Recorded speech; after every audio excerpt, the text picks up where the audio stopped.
Three, two, one. What the heck is bothering me?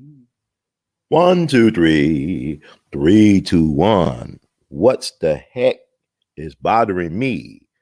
Nothing, cause we're on We All Be all the way live on We All Be news free Dixie for the 21st century. Once again, boys and girls, scholars and laymen, the wokish and the sleepish or the sheepish.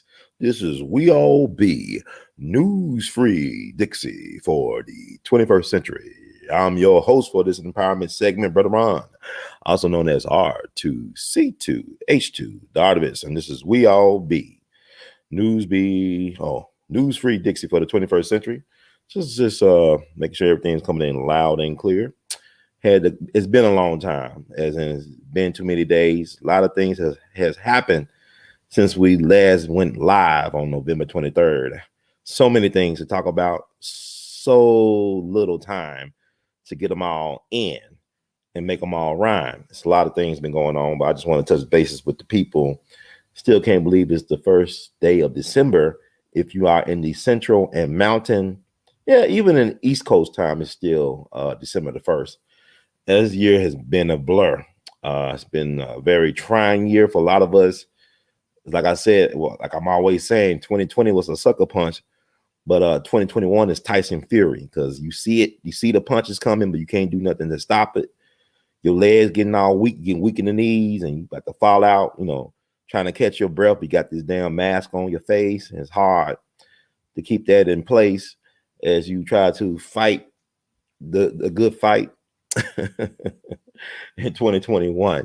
But we're going to talk about a couple of things tonight. A couple of things I want to touch on. I might not get so in depth into like how I want to go into it, but I just want to put my spin on it, because like everybody's talking right now. A lot of people talking, but they're not saying too much of anything. They're just talking, just like they're just exercising their gums, their mouth, their tongue, their lungs. They're not saying too much of anything of value. They're just running their mouth, and it's hard to make sense of the nonsense sometimes. And I'm just here just to put my own spin on things. Like I always tell you people, don't mistake the mailman for the Messiah. Stop mistaking the mailman for the Messiah. Just go to your mailbox, your P.O. box, and get the mail that's intended for you. If it's junk mail, throw it away. If it's mail of substance that can do your life some good, that can enhance your life, please, by all means, embrace the message. Find what's good, in it for you, and then do what it do. But stop mistaking the mailman for the Messiah. I'm not into this cult of personality thing that people like to be involved in, especially black folk. I don't follow nobody.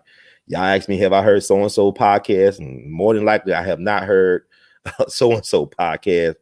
I just can't, there's a lot of this stuff is about ego for a lot of people. They just like want to get on the podium on their soapbox, and, people follow them, give them all type of things, all type of, proclamations and exaltedness and all this stuff. I don't really care for all that. I don't do what I do for acknowledgement or for awards or recognition. I like to give out awards and recognition and acknowledgments to people that deserve it, but I'm not in it for that. Life is a marathon as far as I'm concerned. But before we get too deep and steep into what we're doing, I'm gonna read the disclaimer. YouTube, listen to the disclaimer, right? Disclaimer: the views expressed by hosts and guests on the We All Be TV platform are not the official views, opinions, beliefs, or perspectives of We All Be News or the We All Be Group Incorporated. We All Be News is an organization that thoroughly believes in supplementing the information narrative that is usually supplied by corporate news entities with those viewpoints and expressions which may be marginalized or ignored for a plethora of reasons. We are about informing the general public on alternative perspectives as it relates to news and information, and letting the general public be the ultimate judge in deciding on how to use said information. And informed citizens are responsible citizens. Thank you for your support. So as y'all can see, I'm just checking everything, see everything is all right. I don't want to have no connectivity issues that I can control. I want to be in control of it, whatever I could be in control in, and let the Most High in the universe, so God, handle the rest. It's like everything coming in good and clear. Everything's good and clear. I was kind of debating. I wanted to go on last night, but man, life happens. I got a lot of stuff going on, like everybody else. And nobody knows the trouble I sing. Nobody knows my sorrow. All that. I don't, talk about that type of stuff. I actually think talking on the air to you all is very therapeutic for me in a way. And I hope y'all get something out of it. And I just came across a phenomenon known as sad clown syndrome, tears of a clown. Like, people see, oh, brother Ron, he's laughing, he got a good sense of humor, he's smiling, but nobody knows. So I was like wondering, like, sometimes I feel like I'm happy and sad at the same time. That's most of the time, it seems like. It can't be bipolar, so I'm doing it, having a happy and sad experience at the same time. And my sister ran across this thing called sad clown syndrome. And, a lot of us are court jesters. We don't know it. A lot of us worship court jesters, and that's the problem. And we're going to talk about tonight's topic. I'm not going to get into the sad clown syndrome mess, but we're going to talk about tonight's topic is, what's the next topic? Let me see. What is tonight's topic? Is chicken coming home to roost, or chickens coming home to roost? Question mark. Malcolm's daughter, young Dolph, King Richard, and the Black Godfather. As you know, Clarence Avant unfortunately lost his wife of 55 plus years to a alleged home invasion today, or early today, in Beverly Hills. You people trip me out. Well, young Dolph should have left South Memphis. You should have left Memphis. Young Dolph got shot in Hollywood and got shot at in Charlotte, North Carolina. He was getting shot at Memphis in his home base. But what I'm saying is death knows no zip codes. Death knows no area codes. Death is everywhere. You can't escape death. You ain't gonna cheat death. So she got killed in Beverly Hills, where she lived there for decades. She lived in Beverly Hills for 50 plus years, from my understanding. This is Clarence Avant's wife. Clarence Avant's daughter is married to the CEO of Netflix. And Clarence Avant, I didn't know who the hell he was or that he existed until a couple of years ago when that Black Godfather documentary came out on Netflix, right? Nobody really knew, except he was an industry insider in the music biz and show business, who this guy was. But this guy was incredible. Like, if you read his resume or his bio, you think he was a made-up character, that he didn't really exist in real life, kind of like a Dick Gregory, but he actually existed. And it was a popular documentary, The Black Godfather, produced on Netflix. Like I said, his daughter is married to the CEO of Netflix, so that makes sense. And then I found out that he was just recently honored. He got inducted into the Rock and Roll Hall of Fame, and the person who did his introduction was none other than Lionel Richie. Hello, is it him you're looking for? Oh, you look for Clarence. My bad. Here, Clarence, it's for you. Rock and Roll Hall of Fame. Want to put you in. So he's got into Rock and Roll Hall of Fame this year, along with Jay-Z. So that's interesting. But I knew Jay-Z for a long time. I didn't never heard of this Clarence Avant guy until 2 years ago. So anyway, we're going to get a little bit of everything. So much to talk about. Like I said, so much to peel back, layers to peel. But I'm going to try to do it in 2 hours. So I think I got the crowd warmed up. I'm going to check out in the chats. Thank you for tuning in. We love you madly. We love you madly. We love you madly. Kryptonite. Yeah, that's how 2021 is. Get weak in the knees, man. Yes, hit the like button, please, dude. Well, I am the content, man. I'm Mr. Substance. What are you talking about? This is I. What you see is what you get, bro. What you hear is what you receive. What you see is what you get. I am who I am. Ain't nobody like me. God only made one. So enjoy me while you can. And hit the like button. If you're getting stuff out of what we doing or what we all be is about, hit the like button, please. Tomorrow to get to the content. Hell, y'all so busy. Y'all just want to look at some football, some fool's ball. Y'all love bread and circuses. Y'all love getting fed off the BS and getting distracted and getting mind numb. Time to wake the hell up, people. Get this Wheaties. But anyway, who want to talk about? Who we gonna talk about first? I guess we could talk about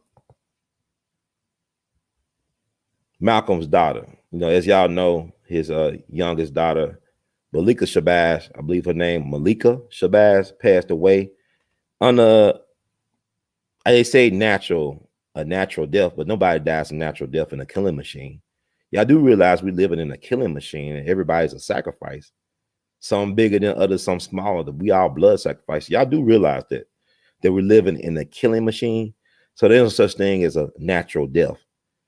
Okay, if you're not living in a natural way or in a natural environment, how can you have a natural death?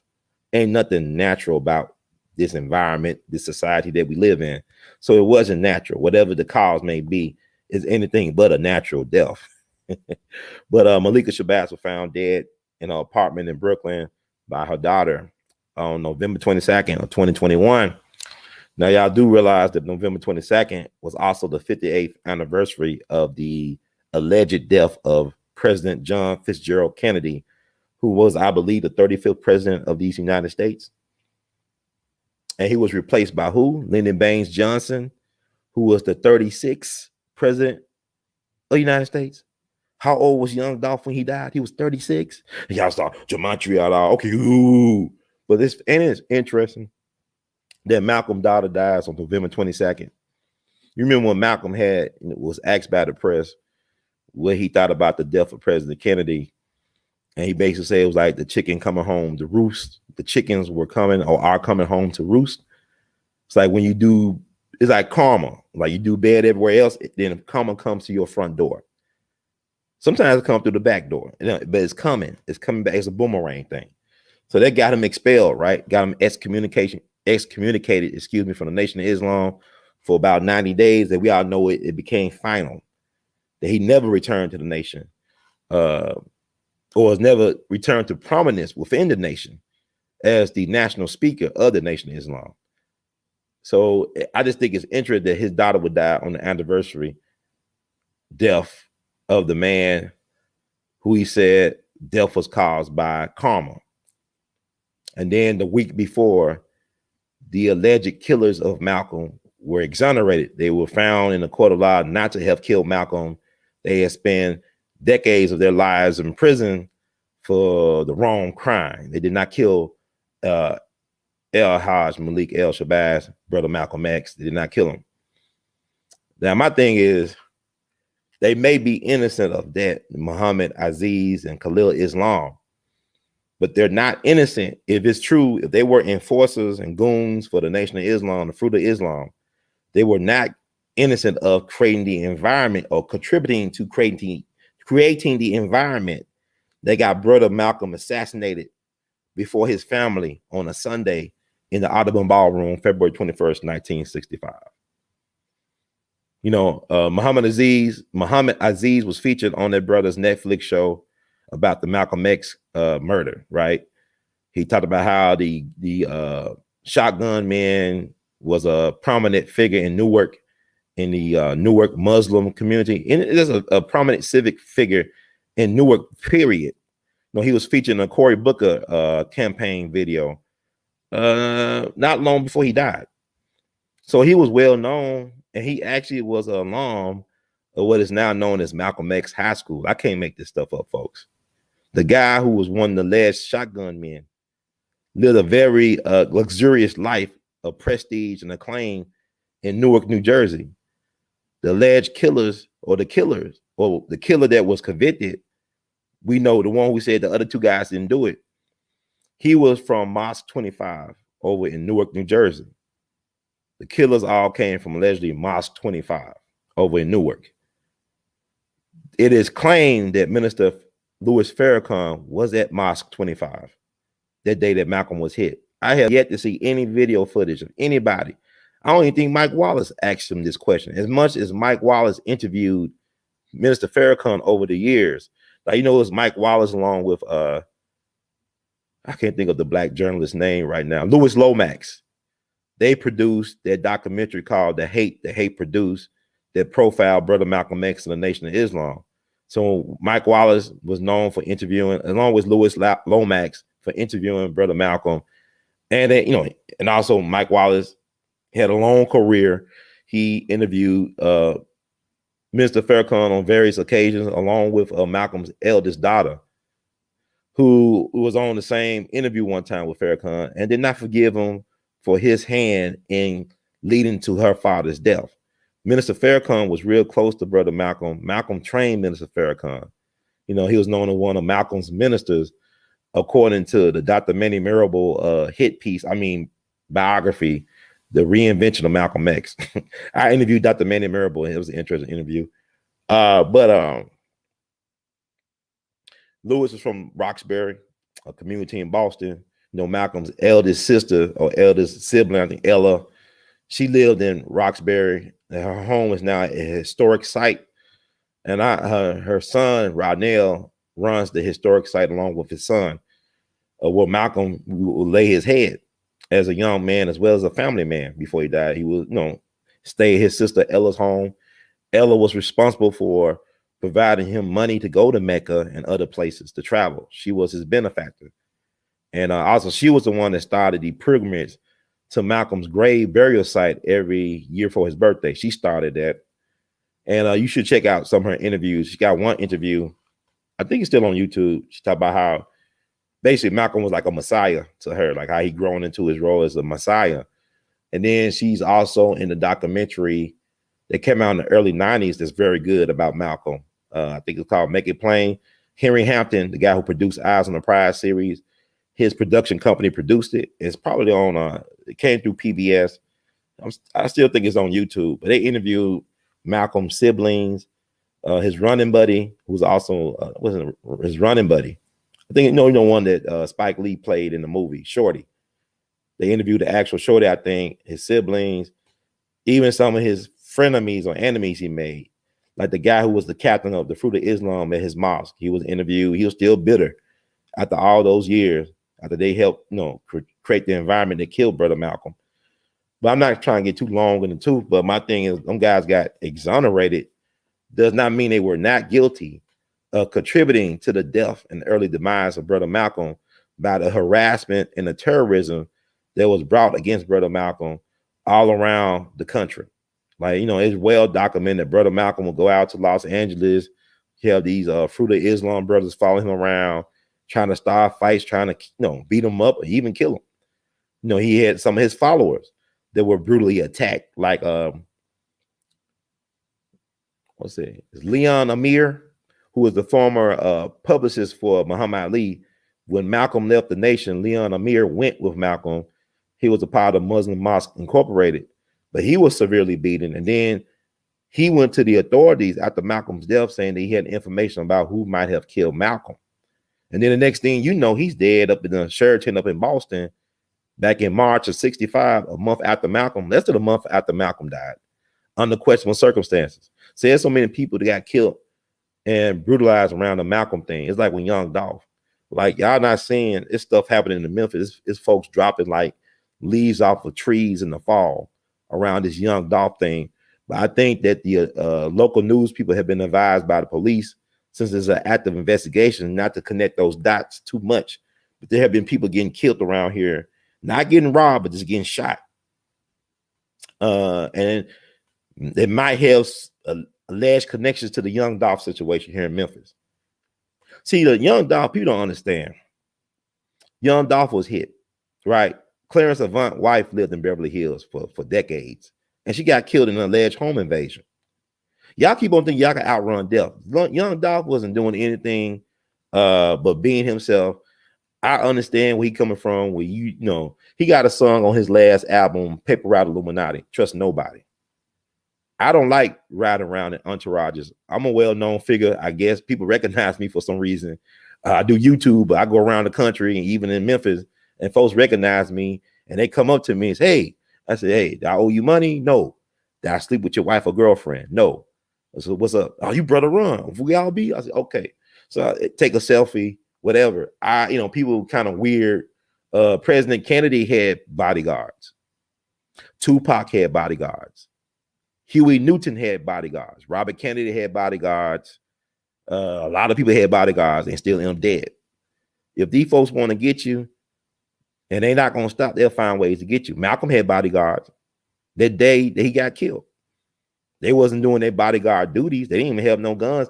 One guy did have a gun. I think his name was Reuben Francis, the one who shot the guy who's living free and quiet in Brooklyn. The guy who actually said that he did help kill Malcolm X. The one they let out several years ago, who's living a quiet life in Brooklyn. They just did a New York Times article on. See, he actually, Thomas Hayden, or whatever his name, I don't know. He got different spellings of his name. But Malcolm had bodyguards that day. Y'all talking about bodyguards like they're gonna stop you, they're gonna get you. Young Dolph was getting shot at in Memphis. He was getting shot at in Charlotte. He got shot in Hollywood, California, 3 times in the abdomen. I don't see how he survived that one. But I'm saying he was getting shot up at Memphis. That was his kingdom where he was at, getting them cookies. Ain't nobody from there that was gonna do something to him because he do so much for the community. He did so much for the community. He's buried in South Memphis, not that far away from Castalia. Y'all talking about he was gonna get buried in Chicago. Why he buried in Chicago? He always repping Memphis. Young Dolph didn't talk about no Chicago. He was talking about Memphis. He put Memphis on the map. He put South Memphis on the map. He put Castalia on the map. He wasn't repping Chicago. Why would he be buried in Chicago? He was born in Chicago. Well, I do notice that cats that love Memphis, a lot of times they're not born in Memphis. I'm not from Memphis. Like, I was born in Knoxville. My mom and them from Memphis. My dad from Saginaw. Saginaw produced Stevie Wonder and Serena Williams along with some other people. Memphis produced their fair share of prominent people. What I'm saying is, I've been raised, I lived in Memphis most of my life, so I am Memphis. I rep Memphis harder than cats who were born in Memphis. They don't even love Memphis. I mean, Memphis is a phenomenal place to be from. The hell, that a part of your backstory means that you come from a place of greatness. Memphis incubates greatness. It's an incubator for greatness and innovation. It makes you tough. It makes you resilient. I can't do what I do without dealing with Memphis. Memphis don't really love you back like that. Even if you love Memphis, Memphis don't love nobody. Like the song said, love don't love nobody. So I can have love for Memphis. Memphis ain't gonna love me like that because a prophet is always without honor. So I don't do, like I tell people, I'm sincere about what I do. I don't do it for the fame or recognition. I do it for the love of what I want to share information and through my own way, be creative with it. But getting back to Malcolm, Malcolm was killed in front of his family at the Audubon. Malcolm had offers from around the world to leave America. They said, we'll protect you, brother Malcolm. You come be our visiting professor, whatever. We'll put up your family. Malcolm made a lot of interesting friends around the world, but Malcolm said, enough running. If I gotta die, let me die a man. So he said it was a time for martyrs now. So he died a martyr's death. Young Dolph said, I can't run.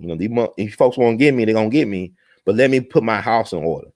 That's what young Dolph did. He got his house in order. Malcolm didn't have enough time to put his house in order.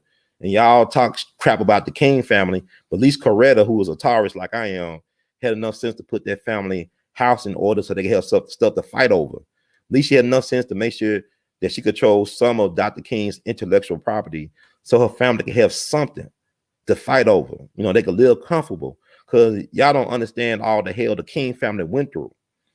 Just due to history, I talk about it on the show, but I think people sometimes don't get it. Get this book, The Plot to Kill King by Dr. William Pepper. It's a great book to read. The Plot to Kill King. His family was been terrorized. It was following Dr. King family before Dr. King was born. The government spied on Dr. King family for at least 3 generations, starting with his maternal grandfather, who was the pastor at Ebenezer before his father became the head pastor. So they've been spying, or they've been, Dr. King was going to school with people that were agents, what I'm saying, like the teachers and the students in Morehouse and all over throughout his life. Dr. King was a blood sacrifice. There's a lot to this stuff. Like young Dolph was a blood sacrifice. December 8th will mark the anniversary of the U.S. Civil Court ruling in Memphis that the United States government was complicit in the assassination of Dr. King. And you might not say, well, it's a civil court ruling, but it's not even about the ruling. It's the fact that they used the civil court case to create a paper trail for folks to follow, to understand what really happened April 4th, 1968. Not only what happened April 4th, 1968. I'm tired of people saying that Dr. King was killed by Memphis. Dr. King, just like Kennedy was killed in Dallas. Dallas did not kill Kennedy. CIA may have something to do with that. You know, the guy who was the mayor of Dallas, his brother was CIA, who got fired by Kennedy along with Allen Dulles, who was the head of the CIA. They both got fired by Kennedy.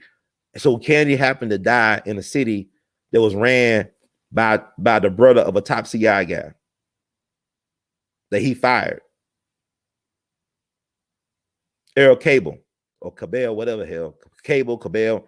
He ran Dallas. His brother was Charles Cabell, who was like top 3 brass at the CIA. So then you want to have the person that Kennedy fired, because Kennedy didn't care for the CIA. He want to get rid of it.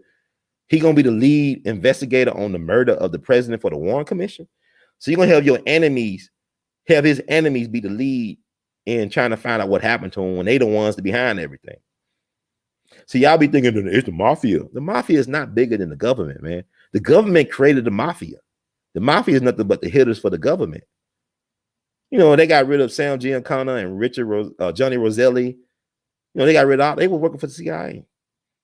Y'all think the mob is running? No, it's the government that run the mob. Don't you know the mob was scared when Mussolini became powerful up in Italy? He was running the mob out of the country. He was putting them in jail and stuff, having them paraded down like circus animals and parade in cages. Mussolini was putting his foot up there. You know what? But I'm saying the government create the mob. The mob don't run the government. The government runs the mob. Why do you think they was able to get Al Capone in jail, in prison for income tax evasion? And really, they rigged that trial. He didn't get a fair trial. But that's another story, because y'all believe Kyle Rittenhouse didn't act in self-defense. So I'm not going to get into what they did with Al Capone to get him in prison, because he was never found in a court of law guilty of killing anybody. Y'all say he's a murderer, but you never prove it in a court of law. So how you going to say he's a murderer beyond a reasonable doubt? So what I'm saying is it's a game they play. Like with Memphis, folks be feeling bad about King. King was, the government killed King. The gun that killed King could be traced back to the FBI as far as chain of possession. So like I said, I want y'all to do yourselves a favor. Get this book, you know, please, The Plot to Kill King. And he'll break it down. Some things I may not agree with, like the St. Joseph's thing. That's interesting. They said that Dr. King died at St. Joseph's, was smothered by the chief surgeon to death. According to a black nurse who was an eyewitness, they spit on Dr. King's face and put a pillow over his face to suffocate him. The thing about that is Dr. King, and he survived, we would not revere him like, I'm gonna put it like this. Dr. King, if he had survived April 4th, he would have been an invalid. He could not be able to speak because the bullet ripped his tongue out. He would have been paralyzed, not able to communicate. It's kind of like if George Wallace actually died when they tried to kill him, assassinate him, there will be like bridges and schools and streets and all type of stuff named after him. But because he survived, you know, or whatever. It's like I saw an episode of Larry David Curb Your Enthusiasm, right? It was like, I think episode 1, you know, it was interesting because Larry ran into you know how you go, you know how you have them sliding doors, sometimes they be so clear looking that you think it's like air, but it's really glass. So he ran into the door thinking it was air. He was walking out into the patio and ran and fell back, and folks started looking at him differently. They started treating him like he was an invalid, that he was like getting old and he was feeble-minded because he ran into a glass door that he thought was not glass there. So that's how people would treat you if you survive something like that. You become like, you know, in a wheelchair, you can't talk. Oh, man, he looks so incapacitated. I feel sorry for him. Who wants somebody to feel sorry for them when you was known as a virile, that's full of energy, just bold, audacious person, to be reduced to a person like in a shell in a wheelchair? Nobody wants to be remembered like that. Like when Dick Gregory said, he was out in California, from my understanding, when Dr. King got assassinated. And he was saying that, you know, he said in a couple of interviews after that, that he was glad that King died the way he died, because had he lived, the impact would not be as great as it is now in terms of his legacy. So the way young Dolph died, you know, his partner has a campaign, Black man deserve to grow old, but the way he died makes him a legend. He's a legend forever. He'll never grow old. You know what I'm saying? Like the way he went out is how legends a lot of times go out. You know what I'm saying? So he'll never grow old. And the deeds he did, you know, what's interesting. A about young Dolph. He was born in Chicago. You know, December 4th is the anniversary of the martyrdom of Chairman Fred Hampton Sr. That's coming up. Him and defense captain Mark Clark was killed on December 4th, 69 by the state. The U.S. government killed Fred Hampton Sr. and Mark Clark while they were sleeping. The U.S. government did that. But I truly believe that if young Dolph was living 50-something years ago, he would have been a Black Panther. He would have been there with Fred Hampton and Mark Clark. This type of brother he was, as far as his heart given to the community, investing in the community. And yet y'all said somebody like that should run away from his own shadow, let alone his people. You can't escape death. Like I said, they kill people everywhere. You look at these gangsters, they get killed in barbershops and restaurants and steakhouses, movie theaters. You know, John Dillinger was allegedly killed in front of a movie theater, Biograph Theater in Chicago. You look at Murder Inc. guy, Albert Anastasia, you know, who was the head of the Gambino crime family. He was killed at the barbershop at the Sheraton. You know, Joey Gallo was killed at a seafood restaurant in Little Italy up in New York on his birthday. Where you going to run? Bugsy Siegel was killed in Beverly Hills. I mean, y'all keep on talking like you escape death. Oh, if I upgrade my zip code, then like some of the worst killers be in those them high retail zip codes. You think about it. When the Nazis was brought here to America, guess where a lot of them lived at? They lived in Orange County, one of the wealthiest zip codes in the country, right? Orange County. That's where all them damn killers live. Those are the real killers. I ain't talking about the little mom and pop killers. I'm talking about they wholesale killers. They the Walmart, the Amazon of killers. They moving in Orange County on the government's payroll. So y'all come on, well, you know, the killers in the hood. Look, it's like in Tulsa, Oklahoma, man. Black folks still want to live around white people. And they like Black Wall Street massacre never happened. After the Black Wall Street thing never happened. But let me, I'm getting deep into the young Dolph. I'm going to come back to young Dolph. But let me finish Malika Shabazz. Just like the King family, the Shabazz family been through a lot. And I don't really see a lot of Black media outlets talking about the death of Malika Shabazz. I actually know a person who's related to Malcolm X. Her grandmother was Malcolm's sister. I don't know if her grandmother's still alive, but if she is alive still, she'd be almost 100 years old. But her father used to listen to my show back in the day. I didn't know her father was a fan of my show, but she's a beautiful sister. But she was a cousin of Malcolm Shabazz, Malcolm Jr., who got killed in Mexico under questionable circumstances. Look at what all that family been through. They're not allowed to have male heirs. They got a male.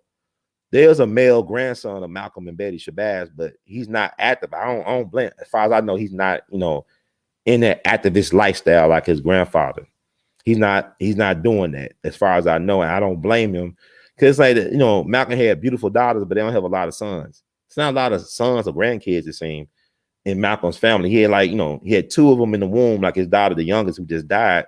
She was in her mother's womb, but that trauma, you understand? Like Fred Hampton Jr. was in his mama's womb and was born a couple of weeks later on December 29th of 69.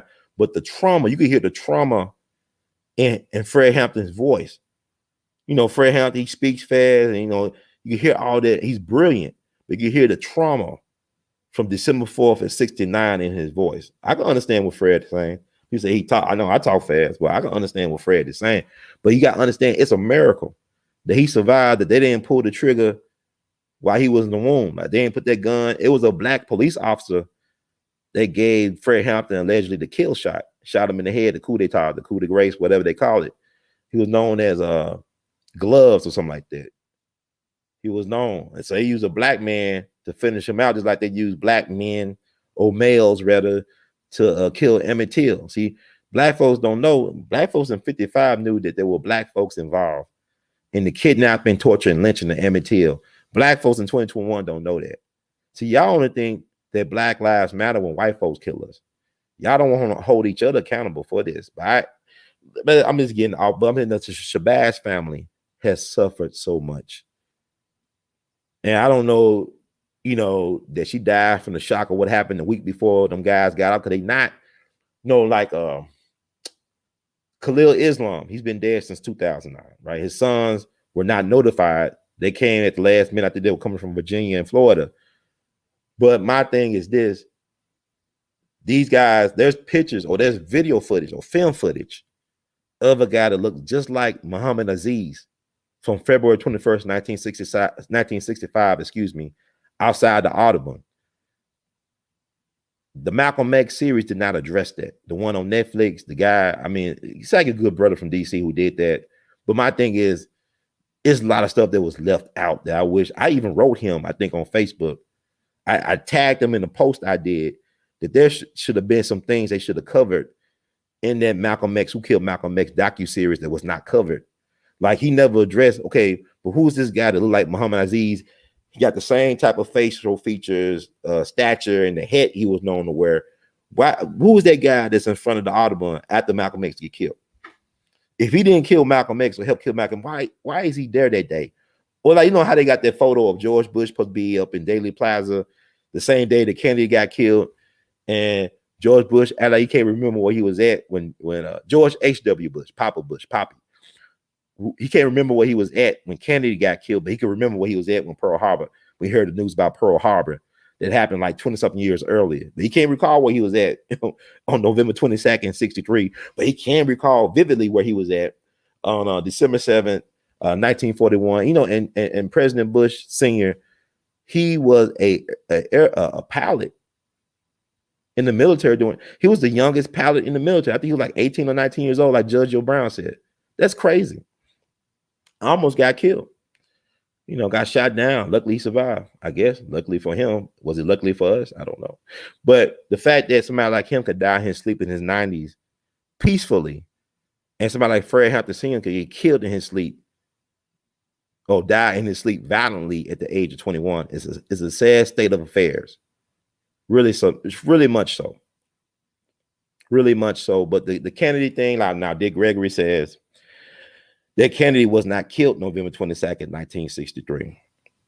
That he lived 10 more years on an island owned by Aristotle Onassis.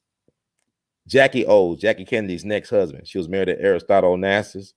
Got some money from him. Like at one point, the world's richest man. But according to Dick Gregory, Baba Dick Gregory, Kennedy lived for 10 more years on an island owned by Aristotle Onassis. Now, there's a book that came out that's been traced back to French intelligence. It's called Farewell America. You can find on Amazon. Farewell America came out back in the late 60s, right before the RFK assassination. It talks about how intelligence agencies were involved in the killing of President Kennedy. Now, you want to understand what happened on November 22nd, 1963. Research Operation Mongoose and Operation Northwoods. Look up Operation Mongoose and Operation Northwoods. It's like with Dr. King. You want to understand what happened to Dr. King on April 4th, 1968. Look up Operation Lantern Spike. It's Operation Lantern Spike, like the Green Lantern, Lantern Spike, Spike, Operation Lantern Spike, and also codename Zorro. Zorro was the name given to Dr. King by the FBI. They called him Zorro. So look all that stuff up. And Dick Gregory was a pioneer in researching both the Kennedy and the MLK assassination. You know, Dick Gregory was on air with Gerardo Rivera on this show, Good Night America, when the Zapruder film was unveiled to the American public for the first time. So Dick Gregory is an interesting cat. You know, so he's an everywhere man. He's everywhere. He's like the Forrest Gump of Black history. He's everywhere. But he's smarter than Forrest, though. He got his wits, made the ancestors and Most High be pleased with his service. But the stuff is deep. But but no, I don't see too many black, so-called new black media folks talking about the death of Malika Shabazz or the family, what they've been through over these decades since the death of their father, but also with the mother. You know, Malcolm Shabazz Jr., I call him Malcolm Shabazz. I know Malcolm Latif Shabazz, the grandson of Malcolm and Dr. Betty.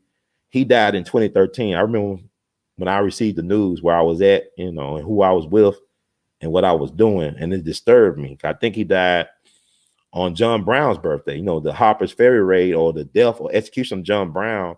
The anniversary of that is tomorrow, December 2nd, 1859. I actually went to the site where they executed John Brown in Charlestown, West Virginia. It's a very interesting place. But Malcolm Shabazz was killed down in Mexico City, the place where he was killed outside a bar or inside a bar. We don't know because the camera footage was deleted or destroyed or the camera didn't work. But he was set up. He was assassinated. And I remember really the black media didn't even cover that really. I think the New York Amsterdam News had a statement from the family or something, but it was not really covered in depth because, that same year, Lifetime did a movie called Betty and Coretta. Let's talk about the relationship between Dr. Betty Shabazz, the widow of Malcolm X, and Sister Coretta Scott King, the widow of Dr. King. Now, a lot of the stuff they showed in the Lifetime movie was fabricated, was exaggerated, according to folks who know about the true dynamics of their relationship. But two things they try to do in that movie was to character assassinate the minister, Louis Farrakhan. They're trying to imply that he was the mastermind behind the death of Malcolm X, which I do not believe. Well, I believe that he was complicit in creating the atmosphere that killed Brother Malcolm. And he admitted that. And then Mike Walls, he wrote an article in the paper that Malcolm X founded calling for his head, calling for his death.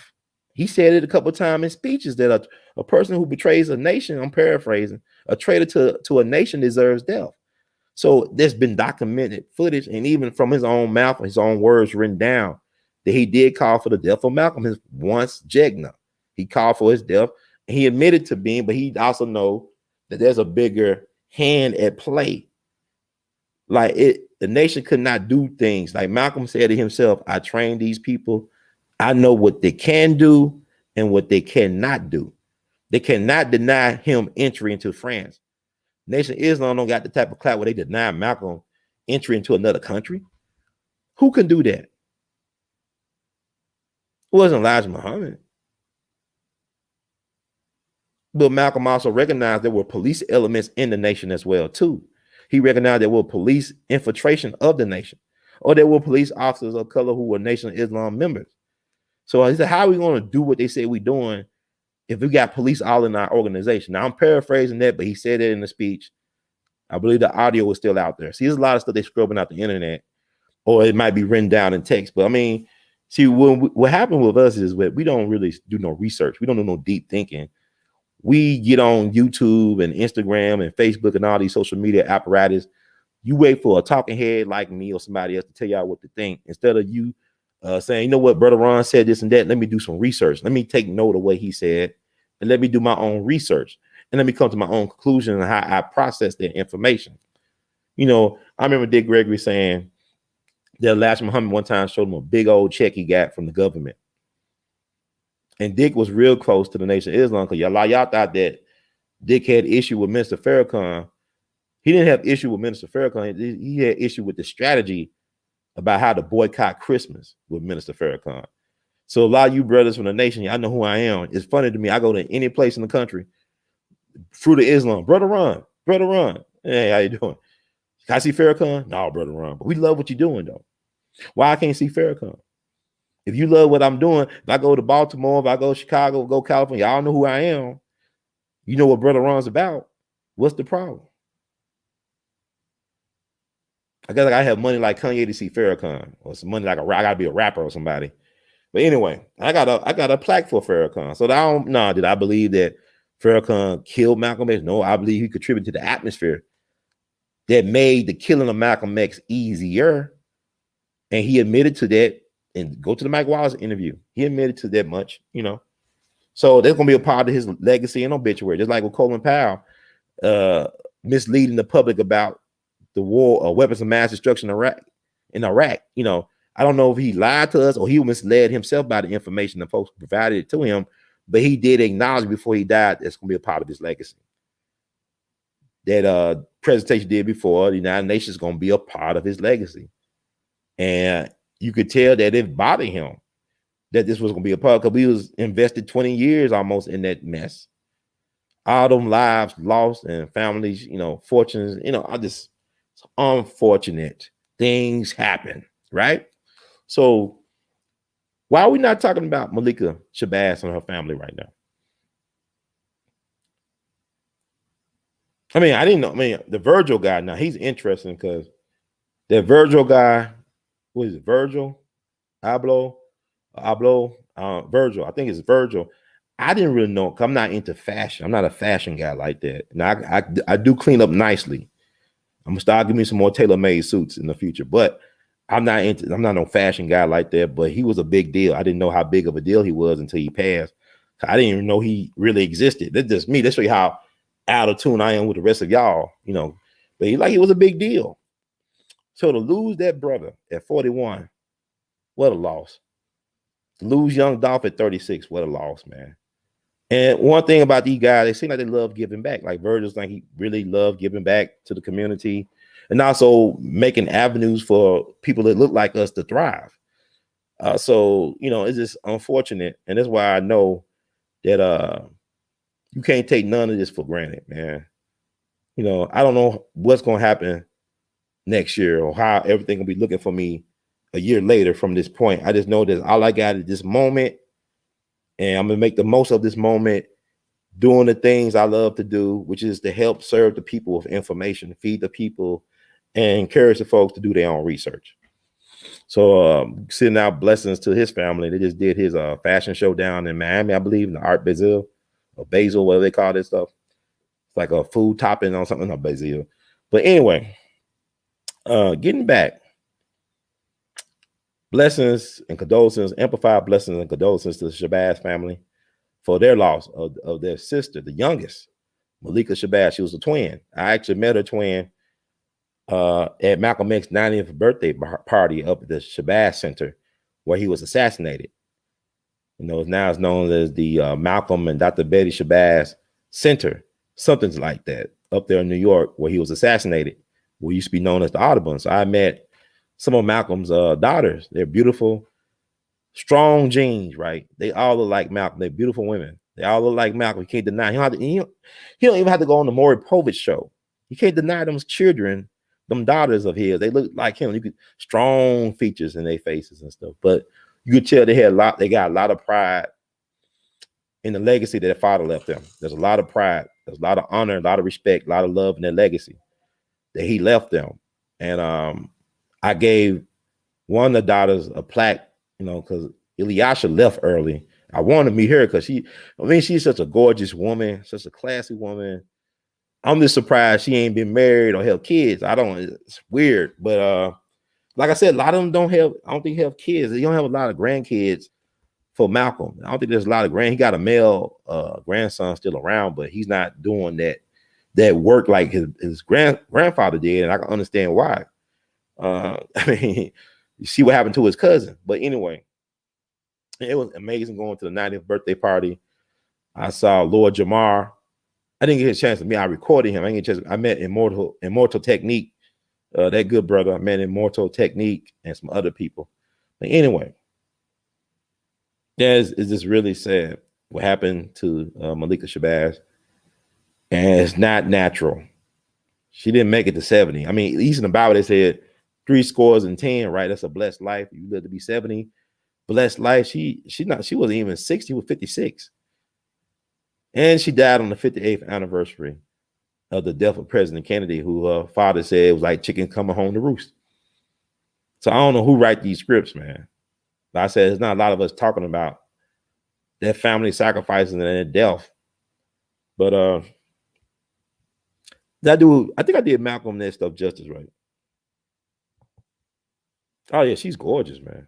My God, I don't know why nobody ain't put babies in her, man. I don't understand. Like even the eldest daughter, I think the eldest daughter used to date Big Daddy Kane back in the day. Big Daddy Kane was very woke Big Daddy Kane was my favorite rappers of all time, but he was very woke back in the day.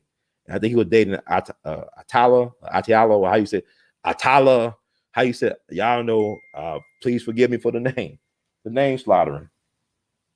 Thank you, brother AJ, for the donation, for sharing the knowledge. We love you madly. But thank y'all for listening. I'm not looking at the chats too often, so you been donating or whatever. I appreciate it. But another one of his daughters was a rapper that I met, that I actually gave the plaque to, the We All Be Lifetime Artist Achievement Award for both Malcolm and Dr. Betty. I presented to one of his daughters. I believe she's a poet and she used to rap back in the day. But all his daughters are very beautiful women. It's like they have very beautiful spirits, and they know.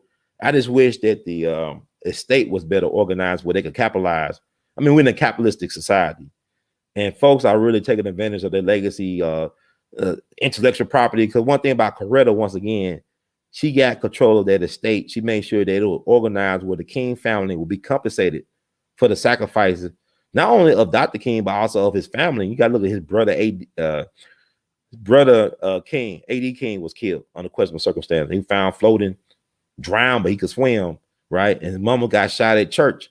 Oh, young Dolph, you need to leave Memphis. Well, Dr. King mama got shot in Atlanta at Ebenezer Church at the Oregon by a Hebrew Israelite.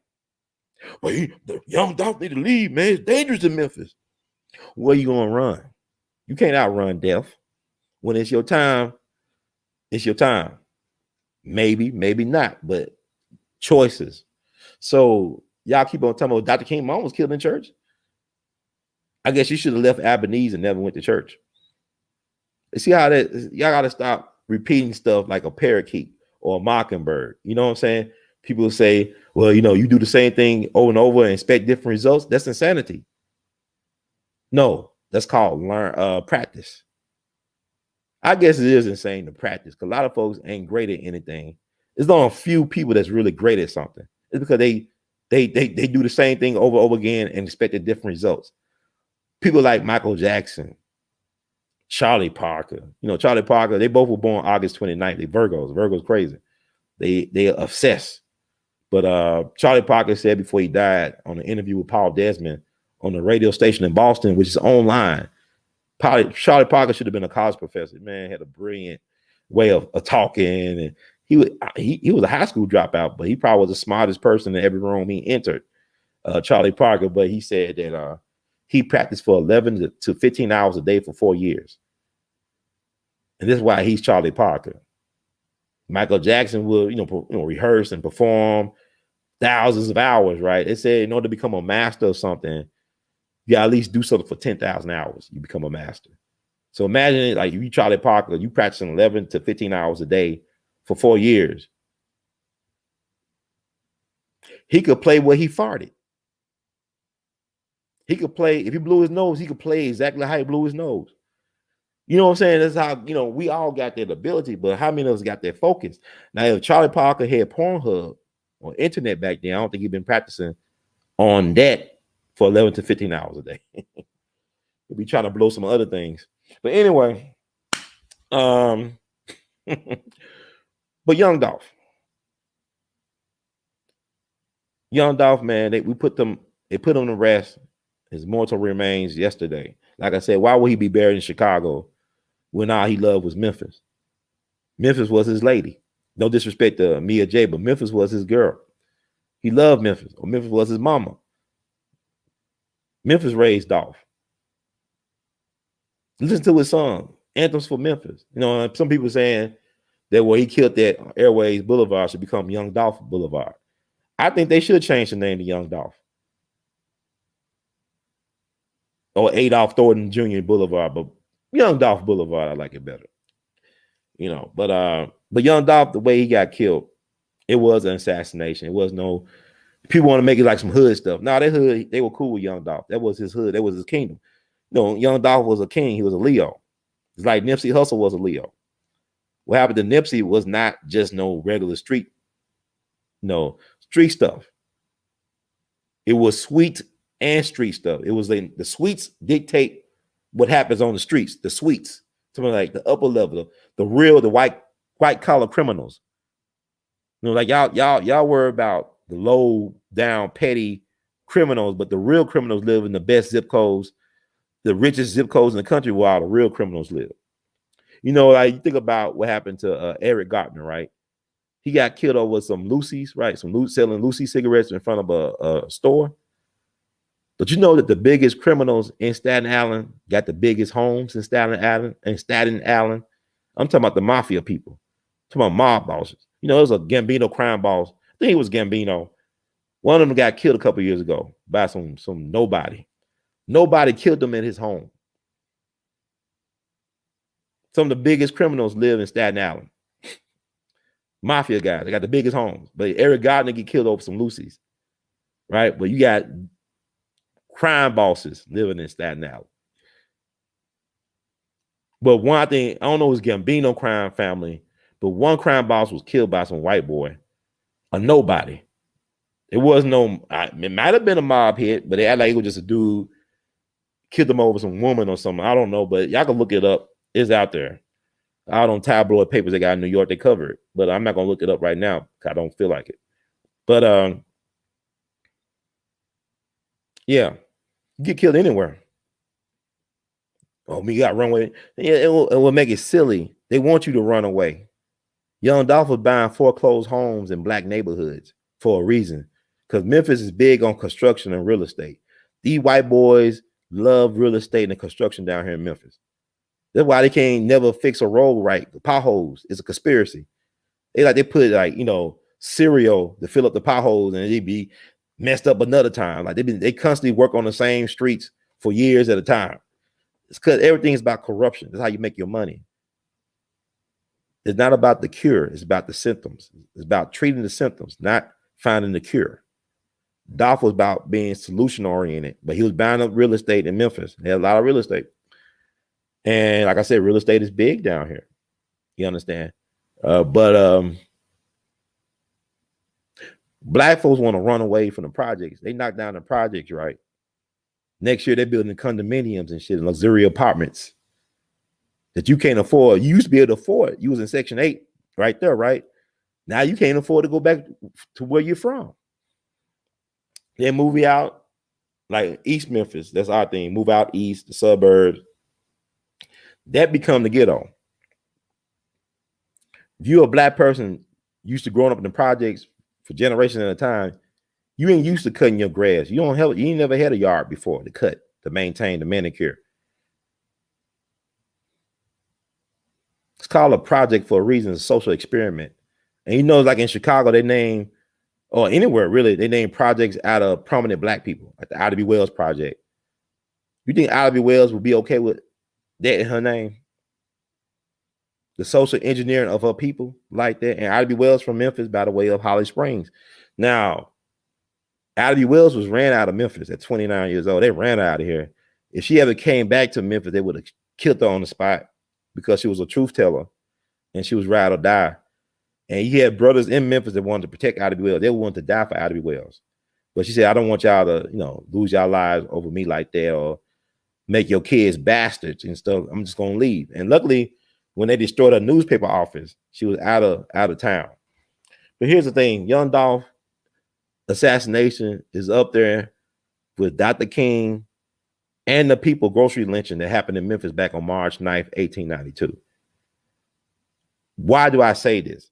Because really, this is about economics. The young Dolph killing was about economics. It's about money, power, respect, economics. Yeah, you say it's street stuff. America history is a gangster rap album.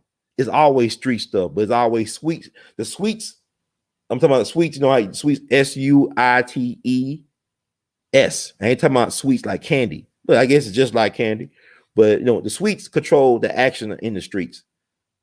They the puppet masters, the executives. See, that hit was Young Dolph was a boss. He was a boss. And there's a reason why, if you look at organized crime, you cannot hit a boss without consent from the commission. You cannot do that because it caused a power vacuum. Dolph was feeding a lot of people, not just his rapper. He was feeding folks in the community. He was giving money, investing in businesses. Dolph was doing things. And now there's a power vacuum. It's kind of weird that we always, as a society, want to eliminate the givers. But the selfish people get to stay around and get worshiped. But the people that give and give and give don't get nothing. Nothing but contempt. Don't get a pass. But you know, when we want to get rid of the guy that give us everything and invest in us. That's why, like, when John Gotti did what he did, you know, John Gotti killed his boss, right? Where was his boss killed at? In front of a steakhouse in Manhattan. Oh, we can't live there. We can't go to steakhouse because they're killing people at steakhouse. See, this is how stop living in fear. John Gotti hit his boss, Paul Castellano, in front of a steakhouse right before Christmas. December 85. Was it 85? I don't care. Look it up. But he did not get the permission from the commission to do that. And John Gotti was, he was not the best boss. He craved attention. He was like a media whore. He craved too much attention to be an effective boss. Carlo Gambino was praised for being arguably the greatest crime boss or mafia boss of his time because he was discreet. He kept a low profile. Carlo Gambino never became an American citizen. He came to America back in, I want to say December 19th, 1921. Carlo Gambino came to America from Italy. He died in his 70s in his bed peacefully as an old man. Never got citizenship status, but owned all this real estate, control construction. He owned politicians. He owned the police. Never got citizenship. Now that's the American dream, right? Man came over as an immigrant, never got his citizenship. Back in December 21, died peacefully in his bed decades later. Arguably the greatest, mafia boss of his era. But the problem with him was he didn't pick the right successor. Paul Castellano was a white collar guy. He didn't like getting his hands dirty, but he was not respected by a lot of people in the family. People like John Gotti, Della Croce. They wanted Della Croce, right? You look at the Gotti movie, that's John Gotti's mentor.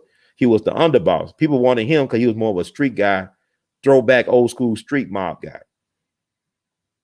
They just loathed Paul Castellano, but Paul Castellano was making the family money. He was turning illegitimate money to legitimate money. And you notice with white people, they are allowed to start off in crime and grime and to legitimize their fortunes. Lucky Luciano once said, behind every great wealth, there's a great crime. White folks are allowed to come through the grime and the gutter to do the dirty things and to profit off of them and to legitimize those things. You look at white folks, a lot of times they don't encourage, when they come through the crime stuff, they don't encourage their kids to follow their path. They want their kids to legitimize the family name, become a lawyer or doctor or a politician or somebody that's legitimate. You don't want to be illegitimate. We want to legitimize the family fortunes. But black folks try to do it, they kill us. We can't. It's like what Chris Rock said in his joke, if cigarettes were made by black folks with jerry curls from Mississippi, it'll be illegal as an MF for to have a cigarette. See, Young Dolph, I don't know, Young Dolph, he wasn't in life at one point, but he was trying to turn that corner and legitimize his stuff for it. He was trying to create generational wealth. He did, create generational wealth. He did get investments. He might have been invested in cryptocurrency. I don't trust when people say this is like somebody's actual net worth. I don't trust all that. Forbes magazine, they be getting it wrong. A lot of these places be getting this stuff wrong. But I believe Young Dolph was worth more than $3 million. You look at his real estate investments. I don't know what else he could have had a lot of cryptocurrency he was investing in. I don't know. But the man was not a dummy. That's why I would like to know what his teachers thought of him at Hamilton High School. I heard one teacher from middle school speak out about how great he was. I knew one of his neighbors who was like family to him said he should be a school teacher. He should go back after he get through with rapping and teach the kids. He had charisma. He gave money back to Hamilton High School. My mom and her siblings went to Hamilton High School. And I remember when I was substitute teaching at Hamilton High School, that Bill Gates came to visit with his wife, Hamilton High School, with the school superintendent at the time, Kreiner Cash. And people were excited because like the kids thought they would be able to meet the world's richest man at that point, Bill Gates. But you know what they did? They had Bill Gates walk the hall with the principal, superintendent, and select students, special students. And everybody else was on lockdown. They told us to stay in our classrooms, lock the doors. So they walking around. Bill Gates is really short. He's not tall as people think he is. He's short. His wife's short. Lily pushings and shit. But I remember the class clown telling me, Mr. Ron, we ain't good enough for Bill Gates. I said, no, I ain't there. I just think it's wrong. That's so they ain't let the kids interact with the world's richest person so they can be inspired for inspiration. You can't do no talk. Why you bring them here and treat us like animals in zoo cages? And I did a blog about it. I did a video about it. It's about 10 years ago. And I thought it was despicable. But young Dolph came from Hamilton High School. It's like he was gone by the time I was substitute teaching at Hamilton. But I'd like to know, what his teachers thought of him. Did they see him? Did they try to classify him as slow? He wasn't slow. He was very smart. If you look at how he did things, man had a plan. So it'd be interesting to see what they had to say about Young Dolph. Because it was a white guy that was teaching at Hamilton. I don't know if he's still teaching at Hamilton, but he's been there for a long, long time. This white guy, it's like a Christian conservative guy. He's been at Hamilton teaching science since the 80s, I believe. So he saw the whole change, how the students became different over time. But I don't know. I think he thought he was on a missionary thing, trying to educate and tame the savages. I don't know. But I don't think he's still there. I mean, if he's there still, it'd be almost 40 years. But anyway, kudos to him. He's still there, but he probably was there when Young Dolph was there. Yeah, he actually was there when Young Dolph was there. But I don't keep touching with people like that. So, but Young Dolph loved the community. He's not buried too far from Hamilton High School. He's over in Calvary Cemetery. You know, and I would say he is the king of Memphis. You know, they say Elvis, why not Young Dolph? Because Young Dolph actually repped Memphis, especially South Memphis. But Young Dolph, I mean, let me get back. It was an economic hit. I put on the level of MLK. I put on the level of the people grocery lynching. All happened in Memphis. You know, the people groceries lynching. You had Thomas Moss, who was Attn best friend. She was the godmother to his daughter.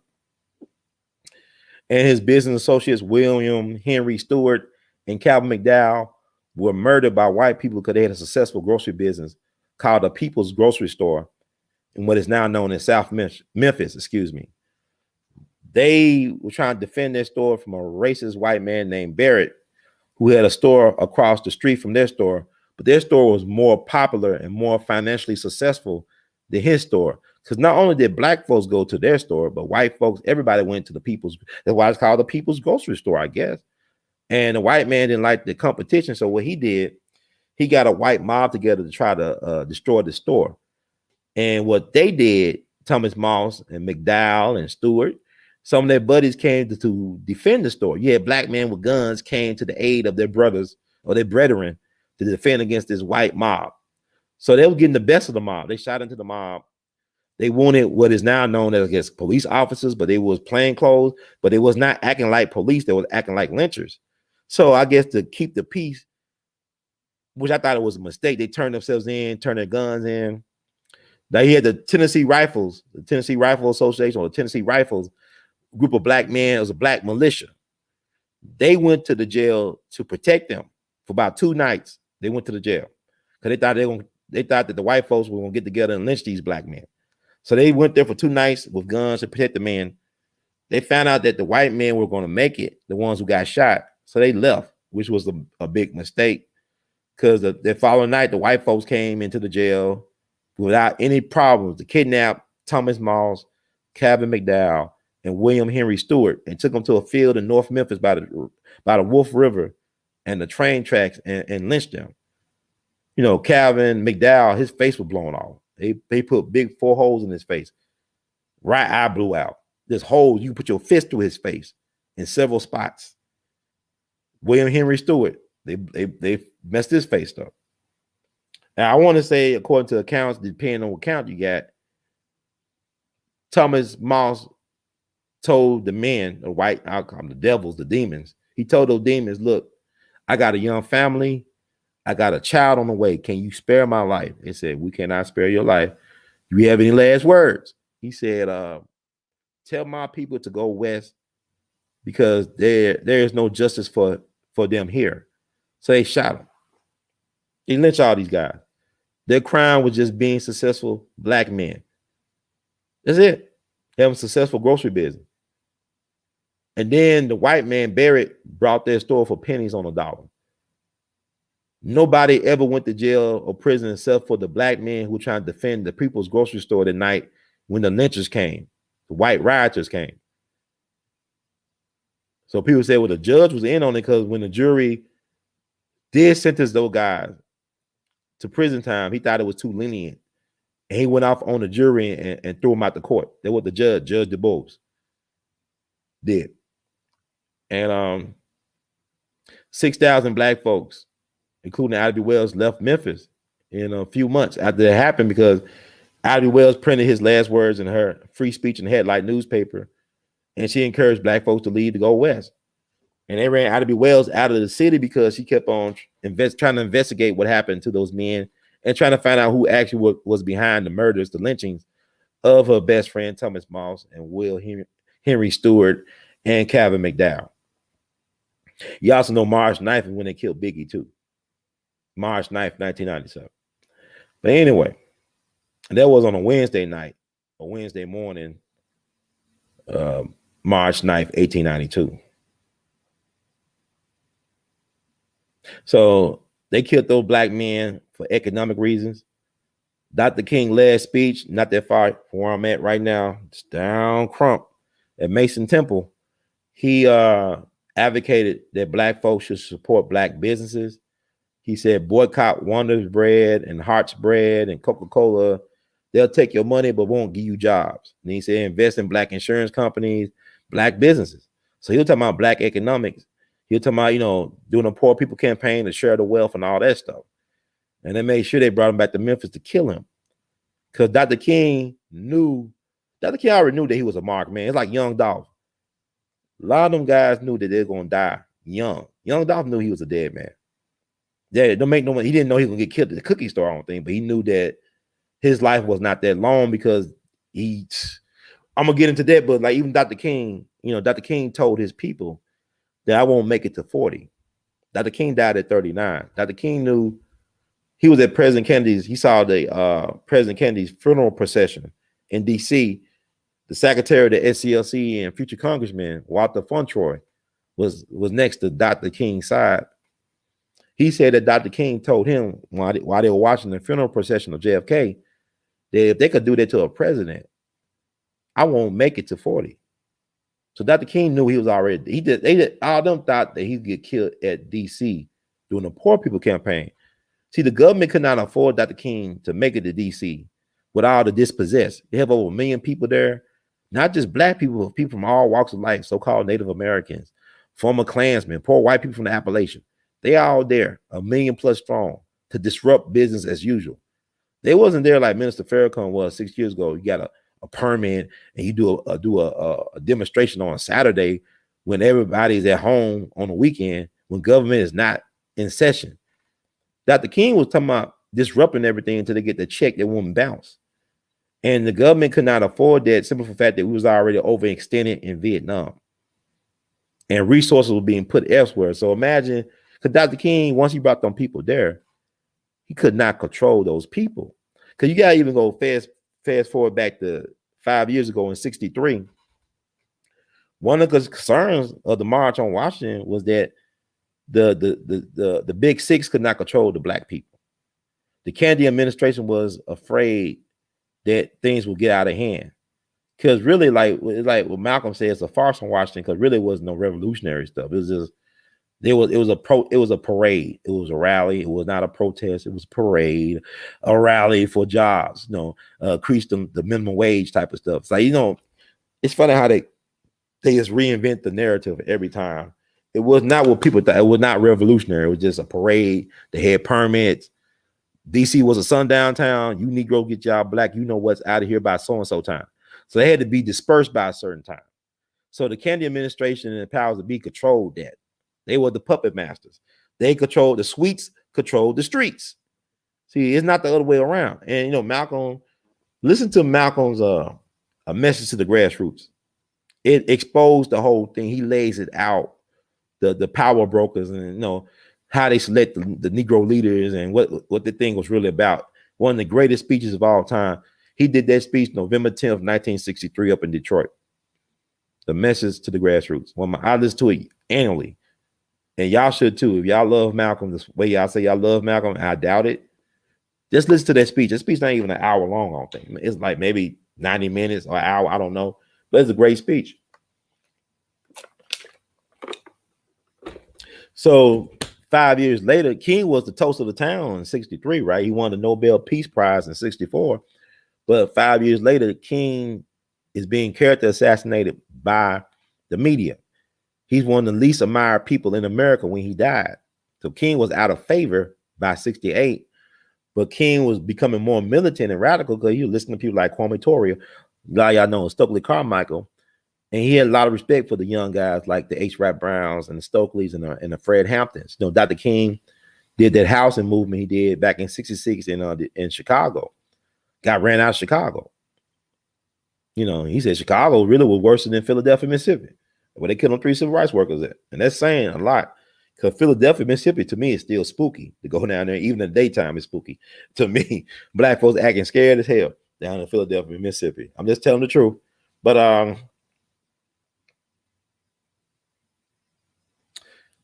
it is a deep thing. But Dr. King was killed over economics. They didn't care about, like he said, what good is to integrate a restaurant when I can't afford a hamburger? What good is for me to be able to sit at a stool? I can't afford what's on the menu. So anytime you start dealing with the economic infrastructure of this thing, that's when they come for you. So Martin Luther King was a marked man. Because really, civil rights is really BS. I'm gonna be honest. How can you be civil when they don't respect you as a human being? To me, it's more like you just being pacified. It's a pacification of black power. The civil rights BS. But anyway, waste of a lot of good people. Dr. King figured out too late, you know, we integrated into a burning house, and then we turn around the corner, they shot him in the face. So that was economics. The people grocery lynching was economics. Young Dolph was economics. Not just what y'all keep on thinking there's some street stuff. It's street stuff, but street stuff is orchestrated by the Sweets. The Sweets orchestrate or puppet master control the streets. You understand? Why did they call Mayor Daley Gangster Daley?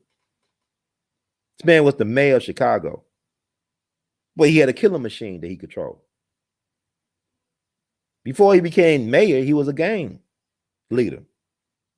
Why is it that Mayor Daley could become mayor of Chicago, but Jeff Ford and Larry Hoover can't become mayor of Chicago? See, the problem with us is like young Dolph, the problem with these kids getting hit like this, we don't got no real OGs, no street, we don't got no commission. You know, we always love this mafia stuff, but where's our commission at? Where our OG, the real one? I ain't talking about the fake one. I ain't talking about the one y'all think. I'm talking about real cats. They got a code. They got some type of code they follow. There's no code. Because Young Dolph, Nipsey, even Triple X, Takashi and Pop Smoke, if you had real people that were OGs and had a commission, you had to get permission from the commission to hit people like that. You see, like, you know, Young Dolph and them guys should be protected like how the mob protect Frank Sinatra, how they protect the old Blue Eyes. There were a lot of times, if you read the history and you talk to people that know, that Frank Sinatra should have got hit. They should have clipped Frank Sinatra. But there's always some OG dudes step in, don't clip Frank. Like that scene, one of those movies, Rat Pack or whatever, and somebody was in Sam Giancana ear, Momo, the boss of Chicago. Hey, man, you know, Frank promises this and stuff, and the Kennedys ain't doing what they supposed to do. Frank did this, and he should get clipped, man. And then the Sam Giancana moment of silence, he said, nah, don't clip him. I love the way he sings Chicago. It should be somebody that can say, man, Young Dolph, this. No, man, don't clip him. And I love his son get paid, man. Like, you know, we don't help people like that. We could have had people like that. Like I said, Jeff Ford, Larry Hoover could have been mayor of Chicago. Shit, Mayor Daley was in, you know, he wasn't Mayor Daley. He was known for mispronouncing stuff, like I just did, I guess. He was like a Joe Biden. He couldn't pronounce things right and all this stuff. Shit, Jeff Ford was functional illiterate when he helped Nixon win Chicago and win Illinois. You know, Jeff Ford got an invite to party with Nixon at the White House. And he was functional illiterate.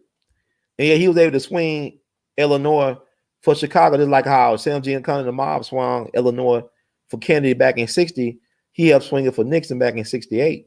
You know, and Jeff Ford, Black Pink, Stone Nation, and Fred Hampton Sr., they're trying to work together, and the government came between them. See, the Black Messiah movie is interesting, but you got to understand the cat that played Fred Hampton, Daniel Kaluuya, great, and the brother who played the snitch O'Neal, right? Lakeith Stanfield, they in their 30s. I mean, Fred Hampton was just 21 when they killed him, man. He wasn't even a Black Panther that long. He was a Black Panther maybe for a month and a year. I think he became part of the Black Panther Party November 68. If I'm not mistaken, then they took him out of here December of 69. Because it was a guy named Bob Brown that was really the founder of the Panther Party in Illinois. He was a former SNCC, Student Nonviolent Coordinating Committee. And he left it because he felt like it was, I got to interview him I got to reach out because Mark Clark's sister gave me his contact information. I got to interview him soon. There's so much stuff been happening, man. People don't understand. Like nobody knows my troubles, man. Like this to be doing this, and about fifth knee, I got to feed the people. But it's so much stuff deeper than y'all know. But like if you let Hollywood control your narrative, you'll never know. Go beyond the Hollywood narrative. Because like I said, Fran Hampton was just 21, man. They were spying on him since he was 14 years old. His mama used to babysit Emmett Till. So his mama deal with all this tragedy in her life. You know, you babysit Emmett Till. Then your son is Fred Hampton Sr. Look what happened to him. You found that your own government did this. Like Dr. King said, the greatest purveyor of violence on the planet is my own government. So that their own government is killing them. When your government kill your leaders, how can you trust your government? When your government kill your leaders before they reach their prime, why do you trust your government? Why do you pay taxes to this government? Why do you think they ever gonna do the right thing by you, even if you vote their way? Why do you think they even count your votes? Why do they even care? All three hits, Young Dolph, MLK, and the people grocery lynching was all about economics and black folks being able to control their destiny through economics. Young Dolph was an independent artist. Young Dolph had a deal with a record label for distribution, just like Master P had a deal with Priority or Cash Money or whatever. They had these deals with the majors to distribute their stuff, but they control their intellectual property. Young Dolph was printing his own money. Young Dolph is in the same class as Sam Cooke and Otis Redding. You know, like with Nipsey is interesting. Like that was an economic hit. Y'all should read the book Confessions of an Economic Hitman. It's not dealing with hip hop, but it show you how they send people around the globe to disrupt people's economies, make them dependent on what they're doing. Destroy people's economies, ways to make living, and to control their resources so they become dependent on another power. Create banana republics out of sovereign entities. But anyway,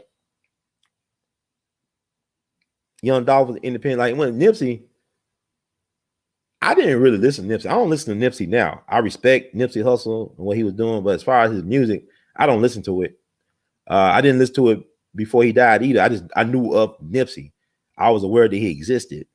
I knew that he was one of Lauren London's baby daddies, but I wasn't really a fan of his music. Now with Young Dolph, I am a fan of his music. And actually, I was introduced to Young Dolph outside of Memphis. It was cats from Memphis that tell me about Young Dolph. I didn't know who Young Dolph was. I've been living in Memphis most of my life, but it was cats in Baltimore and Ferguson and other places that were singing the praises of Young Dolph. And I started listening to Young Dolph, and I've been a fan ever since that time. But what made me even more of a fan now is that what he was doing in terms of his business, how he controlled his business, his music, and also how he invested in the community, which is unfortunate. That's why I don't do the bashing of celebrities anymore. People want to bash Oprah, and you have your reason. You bash. I don't know what people are doing. Like people don't know what I'm doing. I'm doing a lot of stuff that people don't know I'm doing. I ain't gonna tell everything I'm doing. Why should I? But I'm doing things. But it's people doing stuff behind the scenes. Everybody got their lane. But I'm not gonna be bashing people from now on, like especially rappers. I don't know what they're doing in the community. And like you only find out what people like Nipsey and Young Dolph is doing when they die, which is unfortunate because that means they're doing it for the right reasons. They're not looking for the camera. They're not looking for publicity. They're doing it because they care about their communities.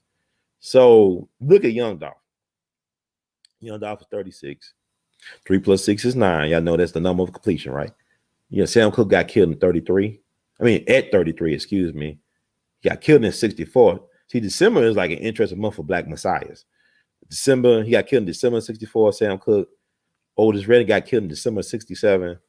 Both of these guys were about controlling their intellectual property, but also it was about putting other Black artists on game. You know, like Otis owned his own publishing company. If you don't understand, Otis wrote Sit on the Dock of the Bay.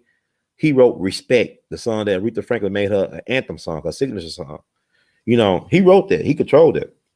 That means he's trying to get other Black artists to get more involved in their publishing. Don't let these folks pay you one time a flat fee for recording in the studio. Write your songs, control your publishing. So, people think Otis Redding was just 26 years old, which is hard to believe because you look at Otis Redding, he looked like he almost 40 years old in his late 30s, but he was just 26 when he died. But Otis was brilliant. He had an old soul. He had soul. Sam Cooke was 33. You know, and Sam Cooke trying to encourage people like Fest Dominoes and Lloyd Price and other cats to control their publishing and distribution.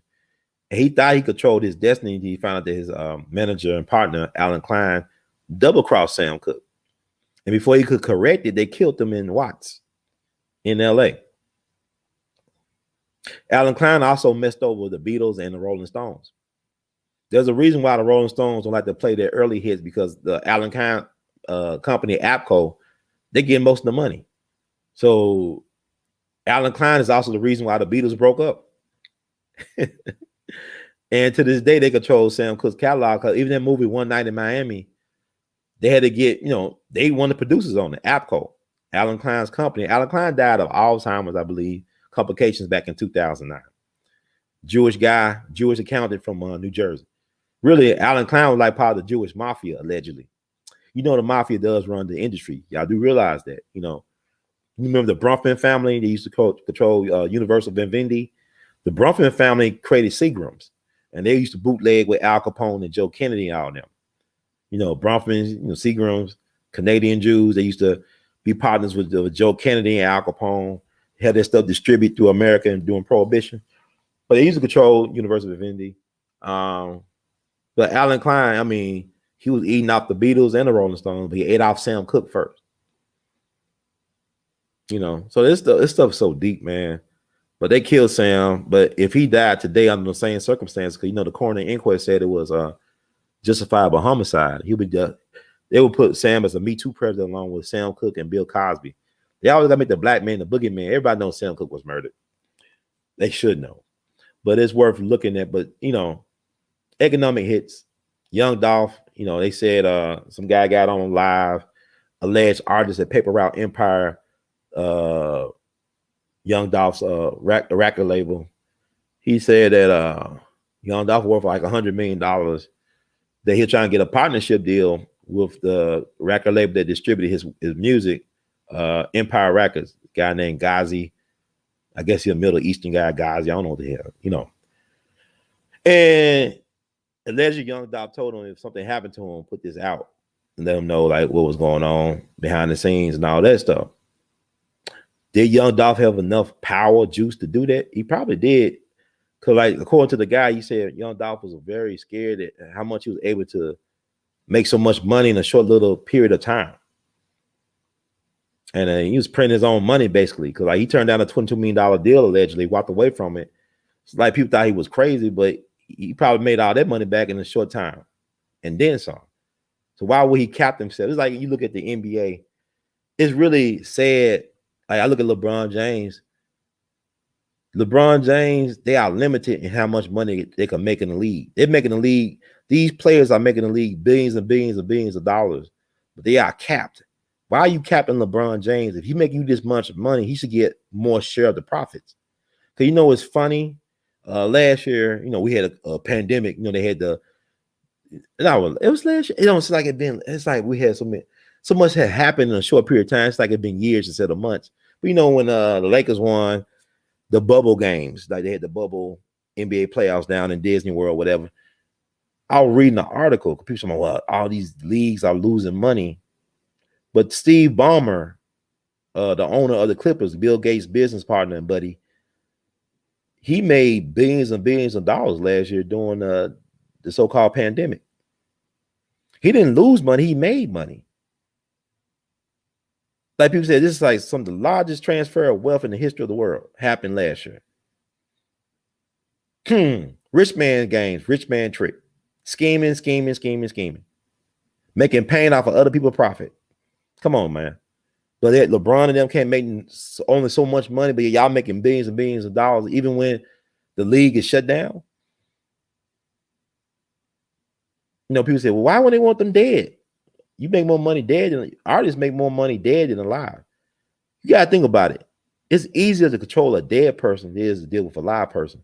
Let's say the artist is a diva. I want this, I demand this. Well, if you're dead, you're not demanding too much of anything. We could take your image and license it. We could take your music, your creative property, and license it. And we don't have to have no pushback or feedback from you because you're dead. We could do anything with your image. We could make holograms appear of you at concerts, and people pay all all this money. Just saying, man. Like my mentor, Jegna, I hate word mentor. Jegna, Mr. Abel said, nobody dies a natural death in show business. Nobody dies a natural death in show business. Nobody. Is that song? I struggle and strive. I'll never make it out this world alive. I'll never make it out this world alive. You ain't gonna get out of here alive. So y'all worry about, man, he shouldn't be over there. I said, they could kill you anywhere. They kill you in church. They kill you at the cookie shop, at the steakhouse. They got Dutch Schultz, like Dutch Schultz, the guy from Hoodlum movie. They got him at the steakhouse in Newark. He should stop eating steaks because they could kill you anywhere, man. Kill you at the movie theater. Read Operation Northwoods. They wanted Kennedy to approve something where the state would create false flag terrorism acts like shooting up movie theaters and blowing up buildings and blaming on Cuba. That's what Operation Northwoods was about. And Kennedy told them, no, this is crazy. We're going to destroy and kill our own citizens and our own property and blame it on Cuba? No, we ain't do that. Kennedy had to go. But it's so much stuff to talk about. But yeah, but the young Dolph thing is just like what happened to Sam Cooke and Otis Redding. Otis Redding, according to James Brown's son, y'all can look this up on YouTube. James Brown's son was interviewed by Oliver Stone's son, of all people. And kudos to Oliver Stone for the JFK Revisited thing. If y'all are a fan of truth and of thought provocation, Oliver Stone did a great job in 2 hours to show you the issue with the Kennedy thing, how it really was an inside job, hands down. It's on Showtime, JFK Revisited. And you got people like Whoopi Goldberg doing some of the narration, also Donald Sutherland. But it's well worth 2 hours of watching. But Otis Redding supposedly had a deal with James Brown to do distribution of black music. And look what happened to Otis Redding. I think James Brown tried to warn Otis, you don't need that type of plane. Don't fly on planes, man. I think it said that James Brown tried to warn Otis not to fly the plane that he ended up flying on, that he owned, that Otis owned. And it cost him his life. Because the only person that survived that plane crash was a guy named Ben Colley, who was a trumpet player for the Barcades. He was original Barcade, and he stayed with the Barcade for decades to know the new version of the Barcades. Great trumpet player. And the crazy thing about him surviving that he couldn't even swim. Somehow he was able to survive the icy waters of Lake Momona. I think it's Lake Momona in Wisconsin. That's what they say. I don't know. Y'all just look it up and say, well, Brother Ron said the lake name wrong. I can't trust Brother Ron. Okay, fine. Let's look it up. But he survived by holding on to a seat cushion in them icy waters. Because, they got a picture of Otis Redding frozen to his seat, in the morgue. And they published it in Jet Magazine. I guess because if we could publish the face of Emmett Till, we could publish Otis Redding frozen to a seat. Or he called it rigor mortis in the seat. Man, that's why I don't care for censorship. Because I want to know the truth. But I said Otis Redding had $10,000 in cash on him in a suitcase that went missing. Like the people who pulled him out the lake, they found the suitcase, gave it to the authorities, and it went missing. Nobody can account for what happened to that suitcase. $10,000. He made $10,000 in cash just back in over two nights, back in December 1967. A police officer's salary back then in that part of the country, I guess, would be $5,000 a year. So this dude had $10,000 in a suitcase after performing just for 2 nights. And it take a policeman back then to take a whole year to make $5,000. So I guess that's why it went missing. Even when they bust drugs, a lot of them drugs and stuff don't go back. A lot of the money they seize, the drugs don't always make its way back to the station. You know that, right? Anyway, you should know that. But it's also interesting. Let me see some. I'm doing good on time. I think I touched on everything, even though it's like I don't touch on everything, but I touched on everything. Getting back to young Dolph, there was not no street stuff. I know what y'all think, that young Dolph stuff, what it remind me of? Is a couple of shows that come to my mind. It's this movie called Street Kings. You ever seen Street Kings? I think it's a good movie. Keanu Reeves and Forrest Whitaker.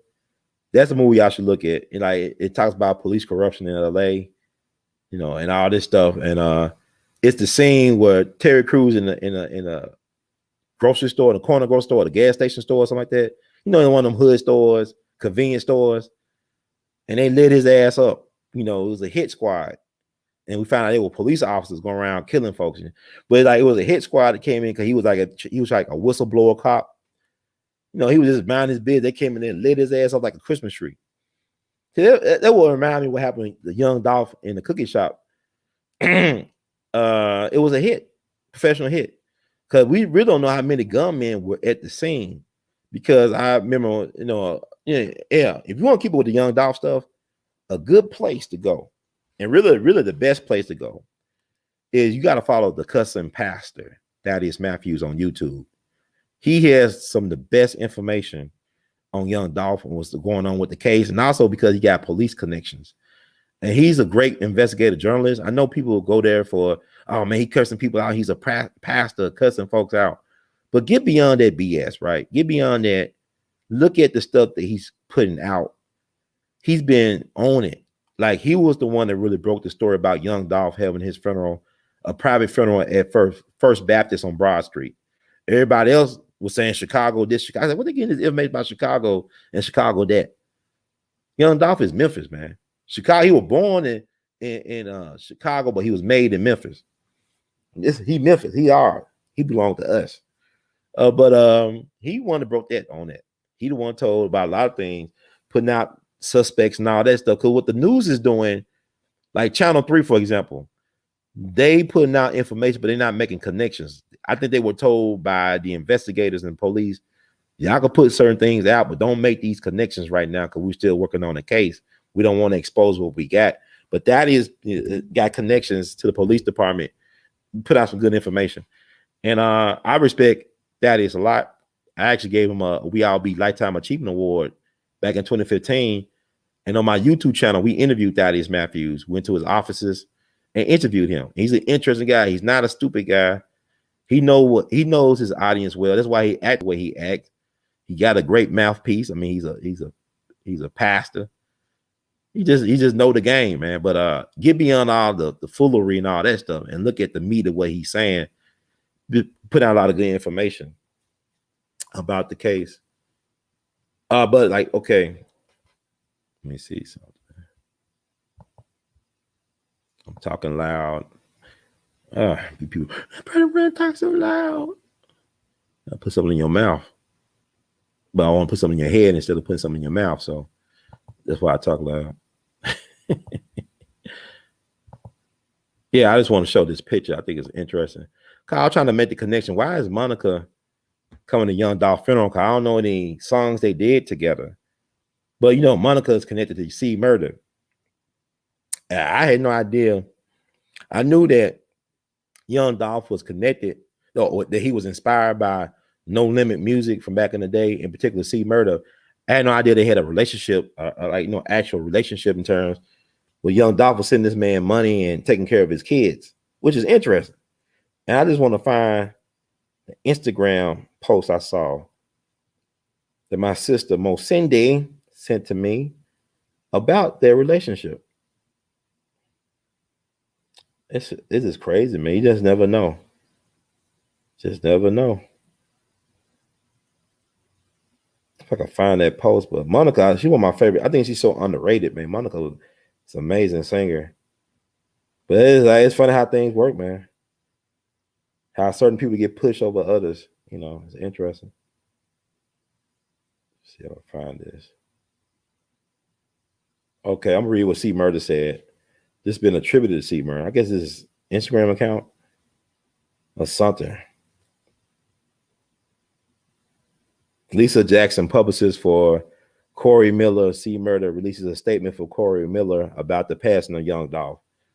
Words cannot express the way I feel right now, how I felt when I heard Dolph died. This wicked world don't know they lost a real one. I had to write a tribute. I couldn't just sit here and not tell the truth. I had to do this tribute, a song to tell the world about Dolph and who he was to me in the community. Dolph was a friend. Y'all don't even know how he came through for me and my family. Dolph put money on my books, checked on me every week, checked on my spirit, and brought my children Christmas gifts. He even tried to buy my daughter a car, but she didn't have her license yet. I'm dedicating this single. I don't want to go outside to a real one, a friend, and a soldier. Rest in heaven, Dolph. We're going to miss you. Corey Miller, aka C Murder. So that's, I mean, all this stuff is coming out, man. And you know, Monica is connected to C Murder. I think she worked with Kim Kardashian, try to get C Murder out of his situation. I think, you know, and there was an issue with Master P. People saying, why P didn't help his brother? But P, he a Taurus like me. We give all the time. We always helping family. We loyal to family, and sometimes it costs you when you loyal to family, like the way a Taurus is loyal to family. But anyway, but yeah, she was there. 2 Chainz, you know, paid his respects. 2 Chainz actually went to the site of the crucifixion of young Dolph and took pictures with his people. I don't know if Memphis folk. I mean, I thought, you know, NJ Ford, they shared those pictures from NJ Ford. Some of the pictures been out in the media and social media. That's the funeral home that took care of young Dolph services and his body and stuff like that. And NJ Ford they normally do a great job with the bodies. You know, they do a great job for the most time. When I think about young Dolph style, it does remind me of C Murder. His style remind me of Silk the Shocker with C Murder mix in. It's like it's above a little bit. I like, and people used to complain about Silk the Shocker rapping off beat, but it's unique, man. I mean, sometimes people strange. It's like I meet people that call themselves jazz students, jazz musicians, and they want to sound like Charlie Parker or Miles Davis. That's great, but do we need another Charlie Parker? Do we need another Coltrane or Matt? We need somebody like you. We don't know what you really sound like, because they teachers be teaching them wrong. Like they don't even know. I said, y'all musicians, but are y'all really jazz musicians? I mean, I know y'all can play My Favorite Things and Kind of Blue and all that other stuff, like so and so. But who are you? I want to know what you sound like. And Young Dolph, like one of the cats, man, it was like a World Star Hip Hop documentary that's worth looking at about Young Dolph. Gucci Mane is featured in it. It came out about 4 years ago, right before he got shot in Hollywood 3 times in the stomach, and after he got shot at in Charlotte 100 times. And one of his believers, one of his guys, he was sitting on, I think it was in his Maybach or something. You know, he was a cool guy. OG had a grill. He was saying, man, sometimes when he rhyme, it don't rhyme, but it's him. It makes sense. Something like that. He's like, sometimes when he rhyme, he ain't rhyming, but it's Dolph, it's him. And my thing is, it's not about, there's music out there for everybody. It's not about trying to play pretty notes all the time or make things sound pitch perfect. It's about expression. So you got to bend notes and break things. And, you know, it's all about how the way you do it. It ain't what you do. It's the way that you do it. And Dolph, like I said, I didn't really listen to Nipsey like that. I listened to Dolph. Dolph is great.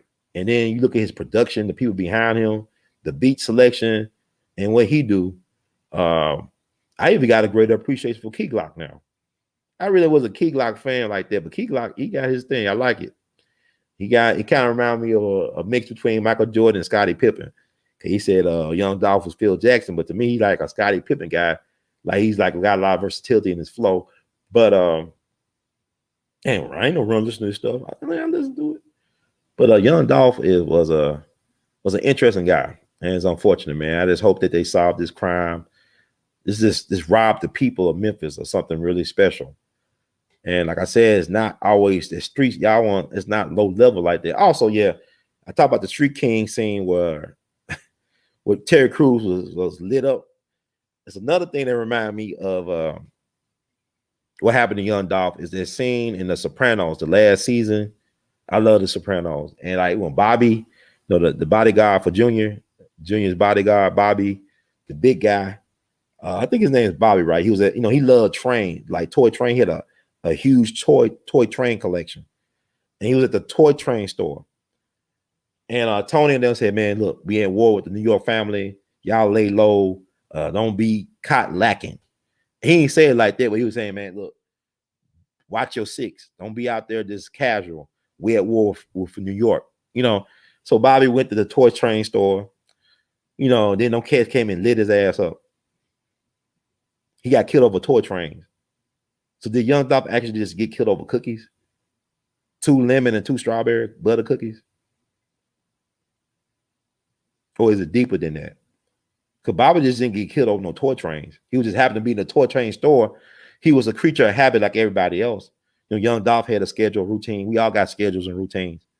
He go back. I love talking about organized crime history because, Dutch Schultz, who was hit at a steak shop in Newark back in October 23rd, 1935, he wanted to kill Thomas Dewey, who was the DA up in New York. He wanted to kill Thomas Dewey. He went to the commission, said, we got to take care of Dewey. And they actually considered it. They actually considered killing Dewey. So what they did, they sent Albert Anastasia, the head of Murder Incorporated, future boss of the Gambino crime family. They sent him out to see if it could be done. So he started, following Dewey around, getting an understanding of his routine. Now, and Albert Anastasia was hit in the damn barbershop at the Sheraton in New York. So he got killed in the barbershop. So I'm trying to get y'all to understand you ain't safe from death anywhere. Stop this bullshit. We got to move away. No, you have to move away. You got to invest and just be aware. So he was killed at the barbershop. So, Dutch Schultz was killing the damn steakhouse in Newark. He was killing the barbershop in New York and downtown Manhattan. So he went following Dewey around. He told the commission it could be done. And then Lucky Luciano said, don't do it because it brings too much heat on us. But Dutch might have had the right idea about killing Dewey because, Thomas Dewey ended up taking out Dutch Schultz, not Dutch Schultz, but Lucky Luciano, white slavery. He got, gave him 30 to 50 years in prison. And it was a black woman that gave him the blueprint to take down Lucky Luciano. The beautiful sister, Eunice Carter, was the woman. She was a black woman that gave her boss, Thomas Dewey, the blueprint to take down Lucky Luciano. So maybe Lucky should have went along and got Dewey hit.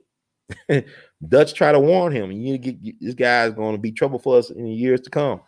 He told him something like that, and Lucky says be too much trouble to do because we don't hit police, which is a lie. Because the mob killed Joseph Petrosino. He was the first Italian police officer in New York, or he might have been the first rank Italian police officer in New York. His name was Joseph Petrosino. He was killed trying to. He went to Italy trying to find the leader of the Black Hand. He was looking for a guy named the Wolf or something like that. The Wolf. They killed him over in Italy, but he was an NYPD officer. But his name was Joseph Petrosino, and it was a movie done. A biopic was done by him decades later. I think Ernest Borgnine, who lived into his 90s, Ernest Borgnine played Joseph Petrosino, the hero cop who was an Italian American cop who took on the mob. But the mob killed him. So lucky to say that we don't kill cops. He was an honest cop at that. He was going after the mob, the Black Hand, but he was looking for a guy called the Wolf, and they killed him in Italy. Now, I think Joseph Petrosino was actually born in America, if I'm not mistaken, and he left behind a wife and a young child, Joseph Petrosino. So they already killed, and they killed the mob allegedly killed the police chief down in New Orleans. Chief Hennessy, excuse me, like the drink Hennessy.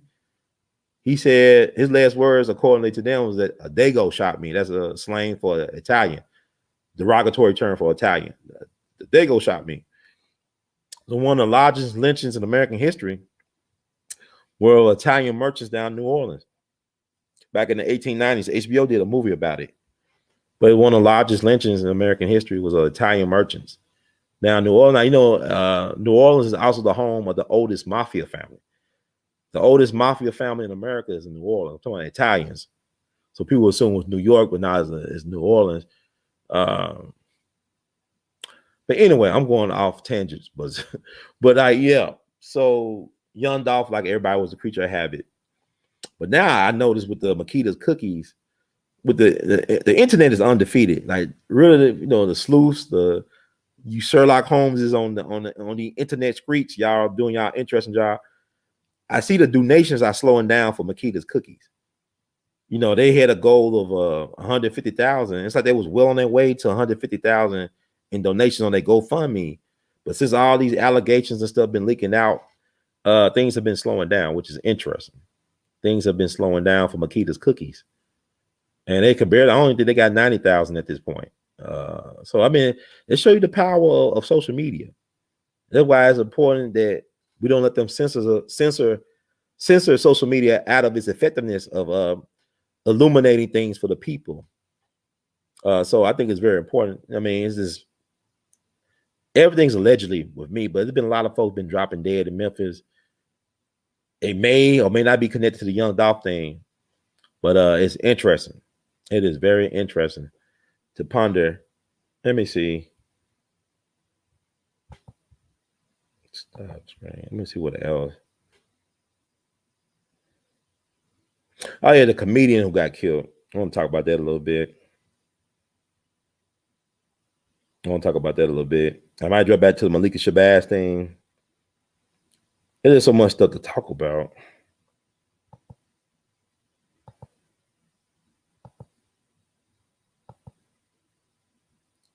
Yeah, it's a busy time. I said, but I had to jump on here because I'll be busy for a couple of days, but I'll try to upload some. I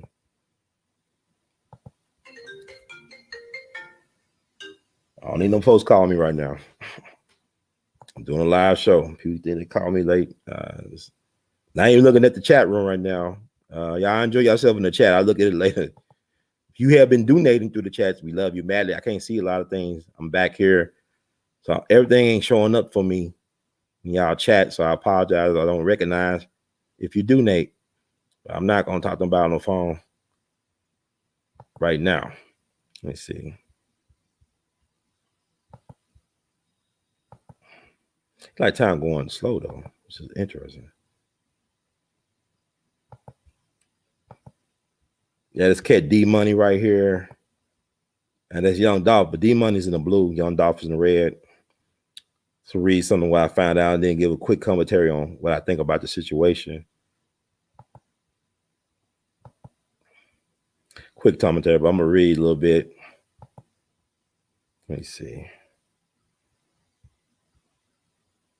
Reading is fundamental. Yes, it is. For the Bible told me so. I think, yes, I know. Okay. What did it say? Dissing the dead. Comedian Darian D. Money Childs, who joked about Young Dolph's death, killed in Memphis days after mocking rapper. Okay. A comedian who joked about rapper Young Dolph's death has been killed days after mocking him on Instagram. Cops confirmed Darian D. Money Childs, 21, died in Memphis, Tennessee on November 23rd after they responded to a shooting. Wow. Shortly after news of Dolph's death hit the internet, Darian D. Money Childs appeared to write on Facebook, "Man, them folks just killed Young Dolph. I love Memphis because we so gangster," with laughing emojis. This post has since been deleted, but was captured by the entertainment outlet Say Cheese TV. In a separate Facebook post, Child said, "Man, cuz if you ain't from Memphis or if you ain't the police, just quit trying to solve Young Dolph murder. These folks done came and locked my grandma up." Cops found 3 victims as they responded to a shooting on November 23rd. Childs was killed while a woman suffered non-critical injuries and a man was uninjured, according to cops. Police say no arrests have been made as the investigation continues. Childs had over 16,000 followers on Instagram. A woman who claims to be a friend of the comic wrote on Facebook, "Damn, this hurts like a MFer. My dog. Damn, man. Damn, I'm hurt. I'm speechless. This F up. Darren D. Money Childs, rest in love and peace, baby." Another woman who claims to be Child's cousin wrote, "I'm just hearing my little cuz was killed this morning. When is this madness going in? Keep my family in y'all prayer. Darren D. Money Child, rest in heaven, cuz, rest in honor." Dolph, whose real name is Adolph Robert Thornton Jr., 36, was gunned down at Makita's Cookies in Tennessee on November 17th. Maurice Hill, the owner of the shop where the shooting happened, told Fox 13 his employee said Dolph walked into the store to buy cookies. The owner then claimed that someone drove up and shot and killed the rapper at roughly 1 p.m. He also told WREG that the star was hit while he was buying cookies. In a chilling Facebook post uploaded just one day after Dolph passed, Child said, "If the news don't post me as a Memphis legend when I die, then they hate it." Okay, so I want to read on that. Words create worlds. That's all I gotta say. Worlds create worlds, man. You speak this stuff into existence. Both these guys gone too soon. D Money and Young Dolph gone way too soon. Gotta be careful what you speak into existence. Yeah, but and then interesting that the people that he was with, they were not really injured. So he was targeted. So that sounded like a hit to me. But who did it? Who knows? But he got what he wanted. He wanted to be spoke about, and he got worldwide coverage. He became world famous in an instant. But yeah, but like, you know, people tell me to stop the killing. I said, we in a killing machine. Ain't gonna never stop until we stop being in a killing machine. This is a killing machine. Everything is a blood sacrifice, big or small. Everything's a blood sacrifice. So D Money, he got what he had coming, unfortunately, because he created an atmosphere for that to happen. Your words create worlds. Words create worlds, and he spoke that into existence. So what I'm trying to tell black people is that we are powerful beyond measure. Because really, you can't make an excuse that racism is holding you back. I'm just tired of getting old. I be hearing older black people, older than me, talking about, oh, it's racism. I said, Young Dolph was a statistic that made it. Both of Young Dolph parents were what they be called crackheads. They both were they was addicted to crack. Both of his parents were addicted to crack, raised by his father's mother, grandmother Thornton. And look what he was able to do before he left out of here. He was able to help his family create generational wealth, make a difference while he was here, and he's a legend. You know, he did his thing. It's not always about quantity, it's about quality. So what is your excuse if you want to do something, just do it. Like Nike say, y'all like the word Nikes. I don't care for Nikes, but if their logo just, the slogan is just do it. If you keep on making excuses, why not just do and see what happens? Young Dolph did it. What was the blueprint for him to do it? He just did it. He made the blueprint as he was going along. Dick Gregory made the blueprint as he was going along. Just do something. Bunchy Carter used to say, if it's just spitting, do something. If it's just to spit, just to, you know, for every action, universal law said for every action, there's a reaction. Just do something to see what happens. Keep moving, do something. But with the brother D Money, I'm sorry that it happened to him. But it is what it is, man. Clout chasing can be a deadly profession. But at the same time, what he said was not worth his life. That's ridiculous. I know Judge Joe Brown be saying, sometimes like, Judge, what you talking about? You know, Judge Joe Brown is running for mayor. He said, I want Memphis to be like Chicago. I said, I don't know, Judge. So if we get to the point, you know, in Chicago, you dish dead people, you know, drill rappers and all that, they killing folks over dishing the dead. You disrespect the dead in Chicago, they're gonna kill you. You know, I don't want that to be a reality here in Memphis. We can't just, you know, jokes. You're not only canceling people, you canceling people. You talking about some cancel culture? I mean, you say the wrong joke, but they know that's not rare. That people out there is unusual. You go to other countries, they kill comedians all the time. I remember I read a story in Afghanistan. This Afghani comic that's very popular. They killed him. I think they killed him on social media because he told the wrong jokes. You know, the wrong people did not laugh. The wrong people, I mean, excuse me, I said that right. I'm saying he told jokes that some of the people that he was making fun of didn't find funny. How about that? Because it's getting late right now.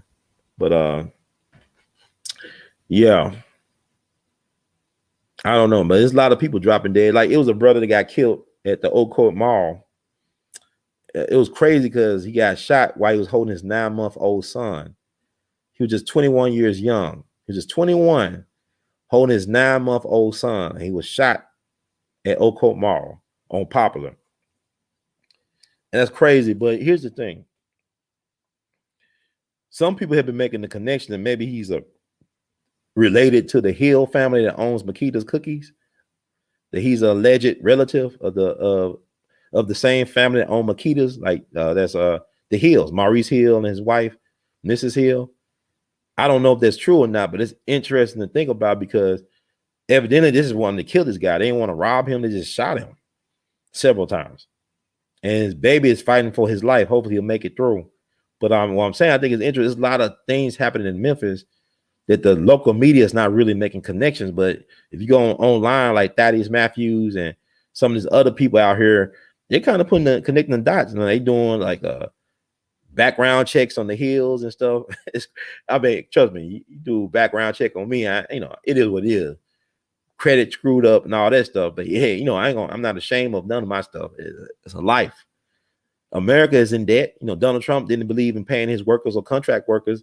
America never believes in paying his debts. Ask Black people, foundational Black Americans, descendants of slaves. Have we ever got our reparations? No. So America don't believe in paying nobody. Why should, whatever. But anyway, people go real deep into it. But my thing is, the most important word is alleged or allegedly. I don't want to get caught up in this BS soup, but you got to start using your magic glasses, because I heard audio played on Thaddeus Matthews' show that a woman said that it was not only just a white Benz that pulled up, but it was an SUV behind the white Benz with guys dressed in black like a hit squad. And then she changed her story a little bit, but I said, so what really happened until they released the police have not had a press conference and told what's really on that tape. There's tape out there. They got video surveillance cameras all over airways. Matter of fact, there's a police precinct up the street, not that far from what happened where they killed young Dolph at the cookie shop. There's a police precinct right up the street. So really, if somebody could have called and let them know, they could have probably, tell or somehow got on the tail of that white Mercedes and caught them guys that day. But it is what it is. People in shock. You're not expecting when you go pump your gas or go to Family Dollar to help somebody see somebody get or hear somebody get shot up 50 times. You don't think they're gonna be a part of your day. So, like I said, I don't believe young Dolph thought he was getting killed that day at the cookie shop. I do believe young Dolph knew that his life may end young, and he was getting prepared for that. And then the stories of the owners, like the owner, Maurice Hill, and Tammy Sawyer, one of our politicians, I think that was disrespectful when she said it was a Black woman-owned business. No, it was a man, he owned his co-owner. His name after his blood niece, Makita. A blood sacrifice? Young Dolph blood sacrifice? I don't know. But I'll keep on thinking, I know, to me, young Dolph he had to come up there for more than just 4 cookies. Like, he just came up there just for 2 lemons and 2 strawberry butter cookies. Could he send one of his underlings to run that errand for him, an errand boy, to get that for him? Was it necessary for him to show up for just 2 lemon cookies and 2 strawberry cookies? Or was he a silent owner in Makita's? I don't know, because it's like, based on what people been pulling up on the internet, they doxing the hell out of Makita's people. From what I see, they had a lot of debt. So was he a silent partner helping them behind the scenes? And he's there to talk business or something like that? And I mean, like I said, he loved his community. He loved his hood. He loved it. He loved that area. He loved helping. Based on the stories I read, he was the type of person that would go around. He had like over $60,000 in his pockets, just giving out money. If he had an idea for a business, he'll just give you some money on the spot, something like that. Maybe I heard they say 60,000 or 600,000. One, he a skinny dude, so I don't know where he could put that money at. He was a skinny guy, but he had a tapeworm or something. He couldn't gain no weight. Well, he was eating them cookies, but good for him, but not good that he's dead. But I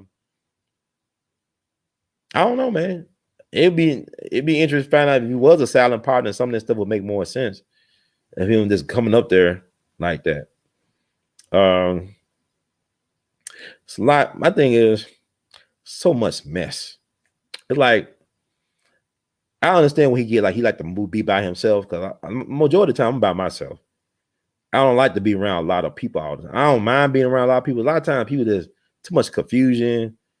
Even folks that folks say they have your back, they don't know what they're doing. A lot of times people just be in a cloud. Like with Tupac, he had bodyguards, he still got killed. The problem with Tupac was his bodyguards wanted to be stars too. You saw how they was like over in Italy, they walking down the wrong way with Tupac. They looking at the cameras like, man, you supposed to be the bodyguard. You supposed to be focused on protecting and securing the prize, keeping the prize safe. You over trying to pose with like Tupac, trying to meet the celebrities. You're not doing your job as a bodyguard. Young Dolph should have had somebody that was watching his 6 and all this other stuff. She had some guys moving with him, but a lot of times it's an inside job. You can't trust your own guys. A lot of people think that Huey Long was killed by his own security guards. His own bodyguard shot him up. And the Dr. Carl Weiss didn't even have a gun on him. They put the gun on him. They took it out the car and put it on him. You know, but Huey Long was finished off in the operating room down in New Orleans because he was a threat to Franklin Roosevelt. That's another story. But a lot of times, look at Kennedy. Those Secret Service guy was at the strip club the night before he got killed. Then they secured the buildings. Why are you gonna go down a path where there are high-rise buildings that y'all have not secured? You got all them secret. Then his driver, William Greer. William Greer was not even from America. I think he was born in Ireland or something. And he was an old man at that time. He was old. He driving his car. He paused like he's striking a pose, like he voguing. Then they delivered a kill shot. When he heard them gunshots, he should have been speeding for cover, heading towards that overpass and out of sight. But he slows down. So some people believe that he turned around and shot Kennedy. I don't know. I don't think he did that. But it's like he pausing for them to finish him off for that kill shot. See, you know, people like Malcolm, your bodyguards ain't body checking nobody. You go to a Farrakhan event, you gonna get body checked. Farrakhan ain't having it. You will get metal detected and body checked. Want to be proud, brother? You know, I was fun. Like I joke with somebody. I said, "Hey," the people said, "All religions to me are cults." Nation Islam, that's a cult. I said, like, let's say you go in a room and he said, "Hey, Muhammad," and 100 dudes turn around. They ain't a cult. "Hey, Muhammad," 100 people. Which one? They ain't a cult. I don't know, but I'm not religious like that. I'm spiritual. But anyway, I'm just saying. I'm just cracking jokes, folks. But I got cousins that's in the nation. They run temples and stuff. But and I got people in my family Mason, Prince Hall. They were. One of them was a Mayfield. They said he was the one who led the Prince Hall Masons throughout the country. He used to live in Chicago. Can't help who you related to. So I don't get in all that crap. I don't have no problem with secret societies either. I think there should be black first secret societies. You know, we got Boule that protect white people's interests. We need a black Boule, black power Boule, a B1 Boule for black people. They look out for black folks. Don't need to know who they are. Don't need to know how they meet. They just need to get shit done behind the scenes. I believe in that.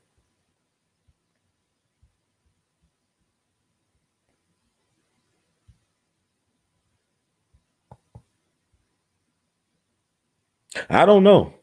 But they not, you know what they messed up at when they did them interviews, they should have talked to a lawyer or somebody like that, because they told too many different stories. Like the father had one story, the daughter had another story. I heard that there were relatives of young Dolph that worked in the bakery. I don't know where, but I mean, it's just like the plot thickens, you know. But what I'm saying is, I believe young Dolph was betrayed by somebody close to him. No matter how much good you're doing for the people, it'll be somebody that's always gonna be dissatisfied. It's like, it's very Shakespearean. What you got to ask yourself is, who benefits from the removal of the king? Who benefits from the removal of Dolph? Like, the people don't benefit from like the people he was helping, the people in the community or the hood, they don't benefit. You know, we lose out as fans in terms of music, whatever, but who benefits? It's not always who you think it is either. Because, like, you know, even with the young Dolph thing, it's interesting. You think about the first two times that we know that he got hit, that was back in 2017.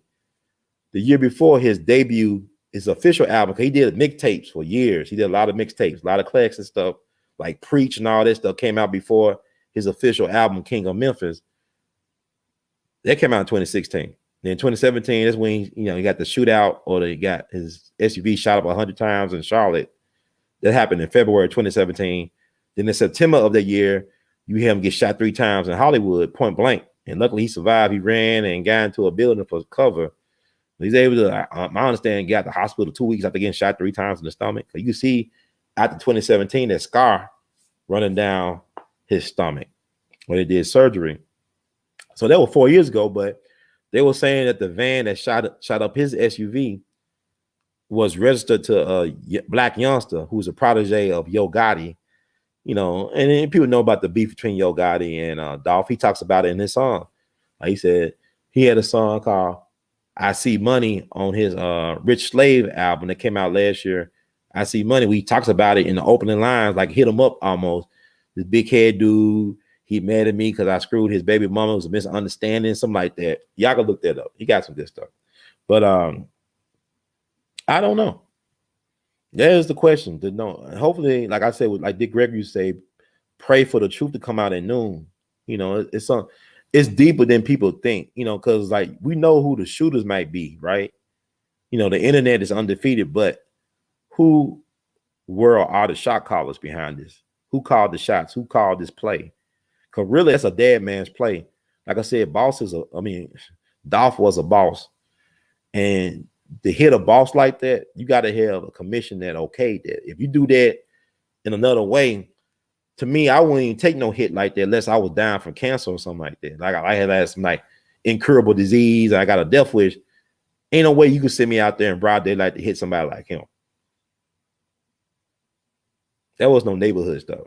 Yeah, they found the car in Orange Mound, but young Dolph from Castelia, over there by Hamilton High School. My people from Bunker Hill, you know, we got our neighborhood name, all this stuff, but it was nobody from that area that did that.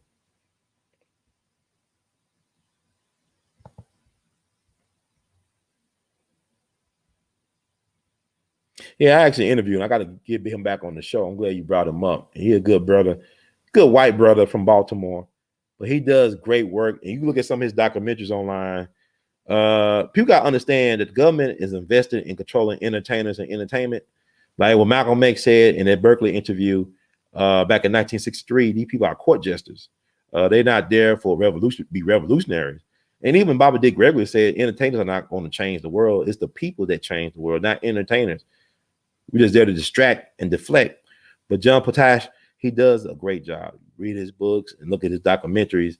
And there's a thing called Operation Mockingbird, where it proves how the CIA is deeply invested in controlling the media, as well as social media. You don't think Google is the government? The government is Google. Google is the government.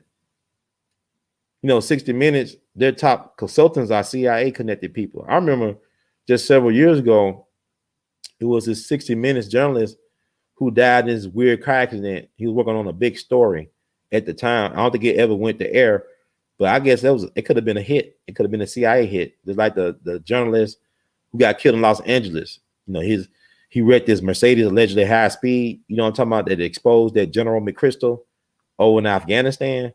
He did that big Rolling Stone story about that. Then the next thing you know, he driving a high speed down a street in LA and his car explodes.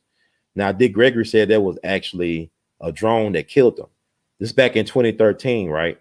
Obama was known as the Drone Ranger. He was known for sending drones out to people to kill them at weddings. And they actually killed this father and son who were American citizens. They killed them without any type of due process in another country because they had a website that was, you know, anti-American, I guess. I don't know. Why are you going to drone kill them? It's something. What I'm saying, just look all this stuff up. I know I ain't getting everything on point, but these are stories. You can Google this up. This actually happened. The journalist got killed. They had the Rolling Stone article. That happened in 2013, like in June of 2013.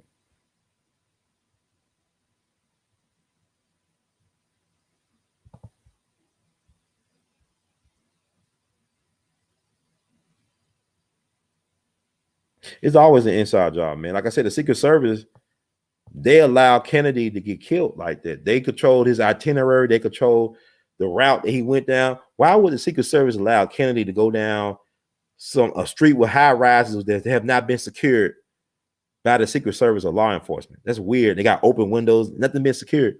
You can't, and people think, oh, it was Lee Harvey Oswald. How is it a dude? Lee Harvey Oswald was just 24 years old, right?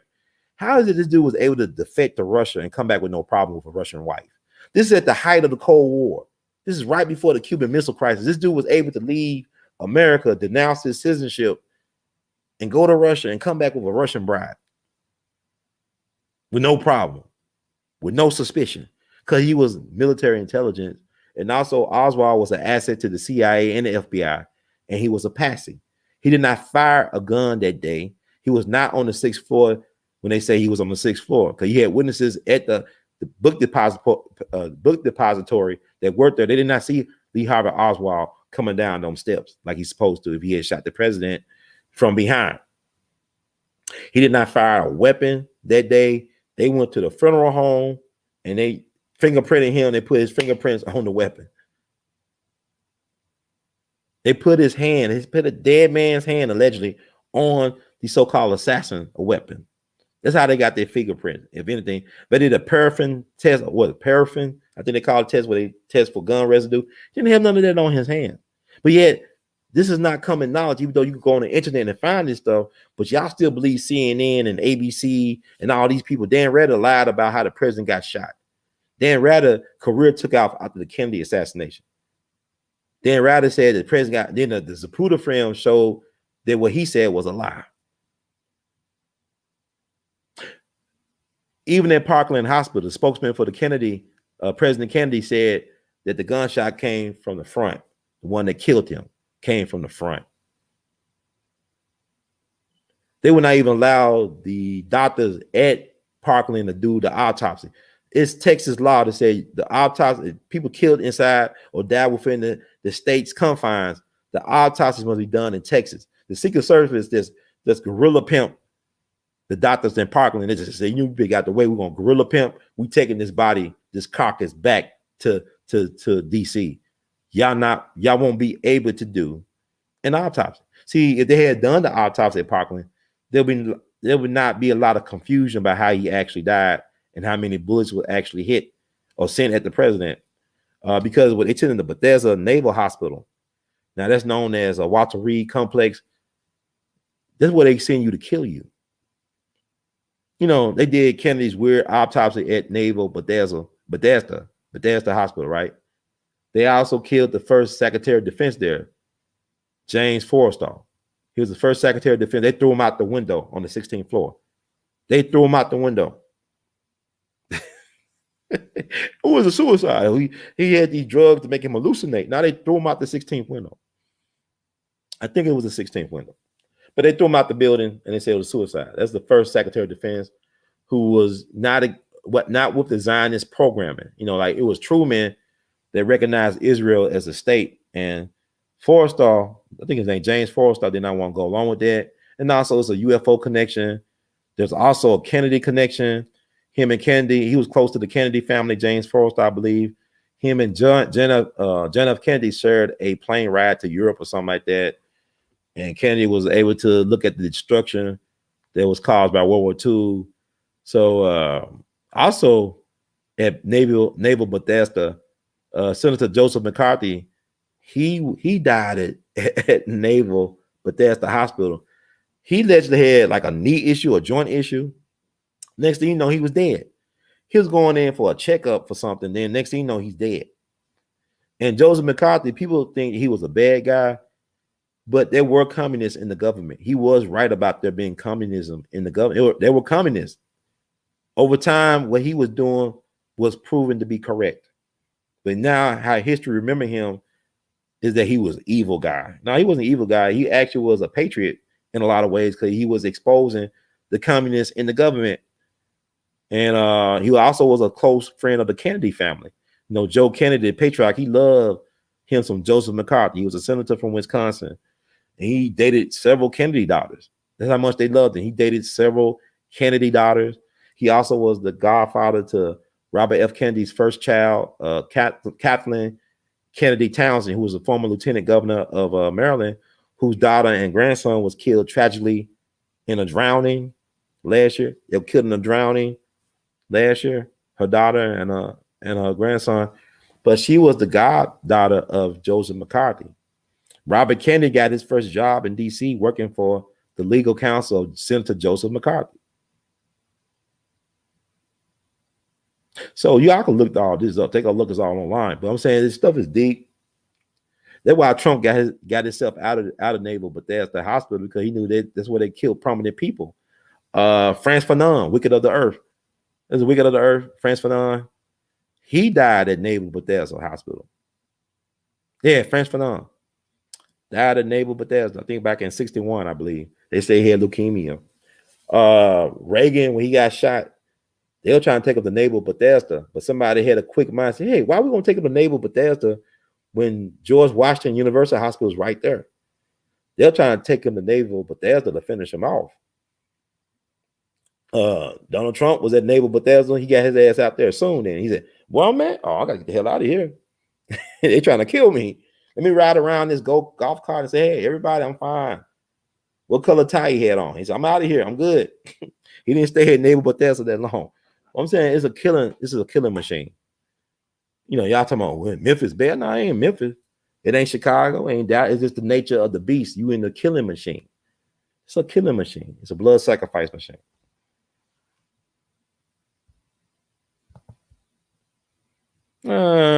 Maybe, maybe not. I don't think he went far enough. That's the problem. And he was getting too close to comfort, you know, for a lot of people. You know, it's like the Rosenbergs, Julius and Ethel Rosenberg, you know, Nixon and them, Roy Cohn, all that. They went after them. They got executed. They were Russian spies. You know, their sons ended up getting raised by the guy, Aber Maripool, who wrote Strange Fruit. You know, that song that Billie Holiday made popular. The Rosenberg sons were raised by Aber Maripool, but they were spies. They were spies, and they got executed, so they wasn't wrong about that.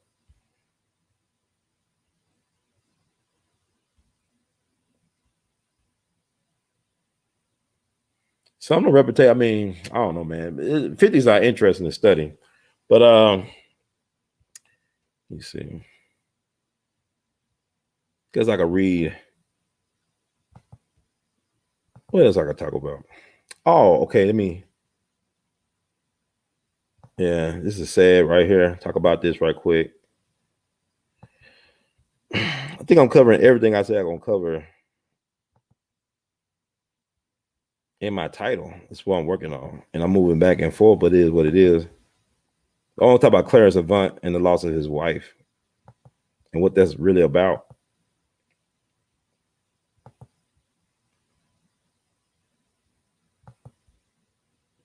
Yeah, I just stay safe out here, man. It's crazy out these streets. Yeah, I want to talk about that. Sad. Been married for 55 years, right? 55 years. Okay, I'll stay here. So let's talk about Clarence Avant. I'm gonna read this article about the situation. Then I'm gonna do my commentary. Los Angeles. Jacqueline Avant, the wife of the music executive known as the Godfather of Black music, was shot and killed in the couple's home early Wednesday.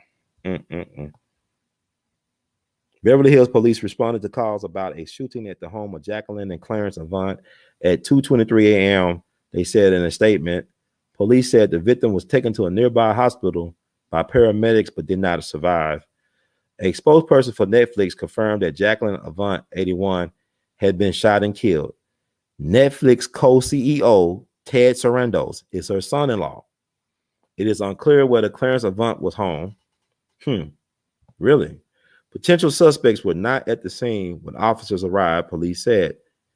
Jacqueline was an amazing woman, wife, mother, philanthropist, and a 55-year resident of Beverly Hills, who has made, not South Central or South LA, Beverly Hills, not South Memphis, Beverly Hills, who has made an immeasurable positive contribution and impact on the arts community, the family said in a statement read by Beverly Hills Police Chief Mark Stanbrook. She will be missed by her family, friends, and all of the people she has helped throughout her life. Investigators and forensic specialists were processing the scene Wednesday afternoon, Stanbrook said. All potential motives are being investigated, including a possible robbery attempt, he said. A lot of times people think of home invasion when it comes to robbing or burglarizing a residence, Stanbrook said. And so obviously someone went into the home. We just don't know what for, what the purpose was, or was the motive was behind it. So they didn't take anything, but they took her life. So that sounded like a hit to me. And they can't locate where her husband, Clarence Avant, the Black Godfather, was. I mean, he's 90 years old. Did he have Alzheimer's? Did he like to wander around? I mean, what? That's kind of strange to me. It's 2-something in the morning, right? When this happened, and they can't locate the husband of 50-something years. It appeared that a security guard was on duty, Stanbrook said. Investigators are collecting and reviewing video. I'm gonna read it again. They can't find Clarence Avant. Then it said it appeared that a security guard was on duty. Stanbrook said investigators are collecting and reviewing video. So what happened to the security guard? It appeared. Was he there for questioning? I mean, this don't sound right. I mean, it sounded like a hit. Jacqueline Avant, who was once model in the Ebony Fashion Fair, married Clarence Avant in 1967, and the couple had 2 children together. Their daughter, Nicole Avant, credited her mother with helping her keep her father balanced in the 2019 documentary, The Black Godfather. First time I ever heard this, brother. Well, they've been married for 52 years, and my mom is really the one who brought to my father and our family the love and passion and importance of the arts and culture and entertainment.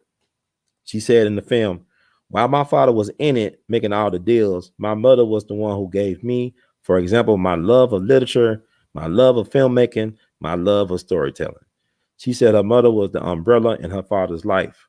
Serving as a manager, producer, and mentor, Clarence Avant has been credited as the influencer who helped launch the careers of some of the most notable Black musicians of all time, including Bill Withers. He was inducted into the Rock and Roll Hall of Fame this year, with Lionel Richie giving a speech honoring him during the ceremony. Richie called him a teacher and a master communicator. What he did for us, the sons and daughters of the Afro-American community, he was the one that brought us to some understanding of what the music business was all about, Richie said. Former President Barack Obama said Avant was one of his favorite people in a video tribute that aired at the ceremony last month. Clarence and others, they are really the bridge from a time where there was almost no opportunity to a time where doors began to open, Obama said. They led the way in politics, in business, in the arts, and saying, no, make room for us. Damn, it's unfortunate. But my friend will always say, Mr. Emerson Abel Jr., nobody dies a natural death in show business. So was that a sacrifice? Yeah, it was a sacrifice. It's like strange how that story is written. When they can't locate her husband of 50-something years, who's 90 years old, they didn't know his location or whereabouts when that happened around the time. Have they located him? There appears to be a security guard. Does a security guard appears to have a gun? What is that all about? That stuff sounds weird, but people just read it. They don't think nothing of it. Then you look at the connection. I mean, his daughter, their daughter is married to one of the CEOs of Netflix. It's a lot of power. Then they decided to put his story out there. I never heard of Clarence Avant. Now I've seen him be best friends with Obama and all these people, and he the reason for Lionel Richie and Bill Withers. Then you got to think about who made Clarence Avant, though. Clarence Avant was part of the Jewish mob. His mentor is Joe Glazier, who was mob connected from Chicago. He was part of the Al Capone mob, Joe Glazier. This guy who was a manager for Louis Armstrong and Billie Holiday and some other Black actors. He was the reason why the government went after Billie Holiday in a lot of ways. He put the people on Billie Holiday. He destroyed Billie Holiday. He blood sacrificed Billie Holiday, Joe Glazier. Louis Armstrong used to have a problem when he was younger with white gangsters trying to control his career. That was one of the reasons why he first went to Europe to get away from the gangsters over here in America. They kept him trying to run his career and run him to the ground. You got to understand that like I said, the mob is always involved in the entertainment industry. They always involved. You had white gangsters killing themselves for the services of Louis Armstrong. They wanted Satchmo really bad, and it didn't feel so good for old Satch. So he had to leave. I got to get the fuck out of here. He had to go to Europe to get away from these guys. Then finally, Joe Glazier came around. It's a story that Louis Armstrong told Queen Elizabeth, the current Queen of England, when she was sitting next to, I guess, her husband, Prince Andrew or Prince Philip. His name, Prince Philip, right? Okay. They asked him how he got, into show business. And he said something to the effect. Now, Tony Bennett said he actually said this story in a couple other sources. He said, well, my friend Black Benny, he was a pimp and a bass drummer down in New Orleans. I said, Black Benny, I'm so tired of running around. I want to have a career in music, man. I really want to make it in music. Black Benny told me, he said, Louis, find a white man, they'll fight for you, they'll speak up for you, they'll take care of you, become the white man's nigga. He told that to the Queen of England. They'll become the white man's nigga. I choose the white man, I'll be his nigga. That's what he told the Queen of England. That was Louis Armstrong. But they tell Louis Armstrong, they don't give him no justice. Louis Armstrong was from the streets, man. His mom was a prostitute. His daddy was a trick. Some of my greatest figures in American history come out the whorehouse. Louis Armstrong, Richard Pryor, James Brown. Some of my greatest cultural icons, they come out the whorehouse. So it is what it is. But anyway, yeah, Joe Glacier used to run Louis Armstrong. Made him a millionaire, but he was a mob guy. He also made Clarence Avant. If you listen to Clarence Avant, that was his guy who brought him into the business. He worked for his booking agencies and stuff like that. So anyway, that whole story sounds strange. I'm waiting for the truth to come out. Like Bobby Dick said, pray for the truth to come out at noon. That story way was written. If you're a thinking person, you know something's weird about that whole story. And it happened in Beverly Hills. They've been there for 50-some years. Never had an issue like this. Maybe they had, maybe they haven't. You know, but it sounded it was just there to kill her. That the job was just to kill her. Or maybe Memphis Clarence Avant is missing or something. I don't know.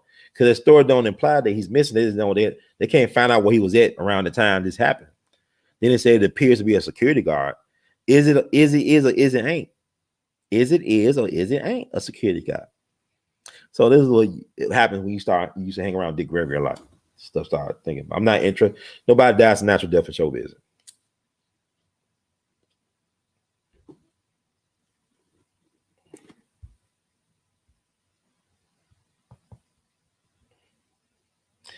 Valiant Thor. I know about that story. I'm not gonna speak on that tonight. That's another. I mean, there's a lot of other YouTubers that covered the Eisenhower and the Valiant Thor story. That's supposed to be an alien that visited back in the 50s. You try to get the world to not invest or divest out of nuclear weapons. Y'all can follow it. You know, is it true? It's quite possible it happened. That's all I gotta say. Well, let me read. Cuba Gooding Sr. He's passed away. See, there's so many people dead. I don't know.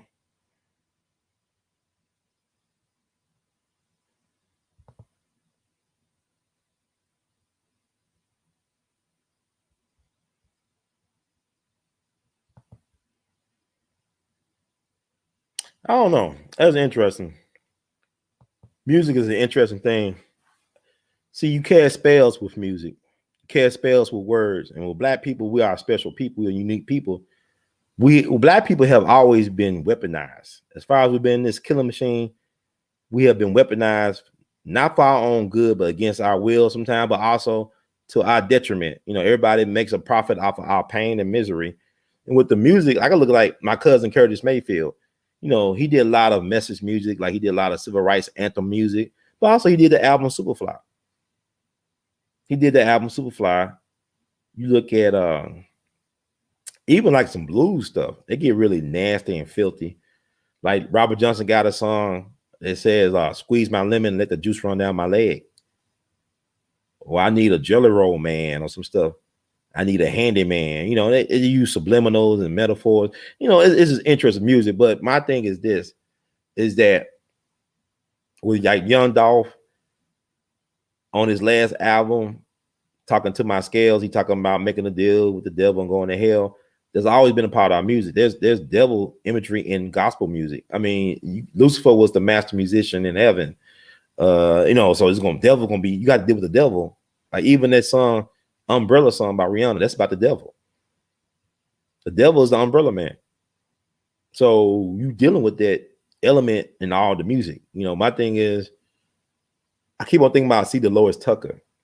Yeah, no, Tupac, and I'm a big Tupac fan, but how they just really was so against what See Dolores was saying, and what she had said in the past is coming to pass about the music, how it's destroying Black people.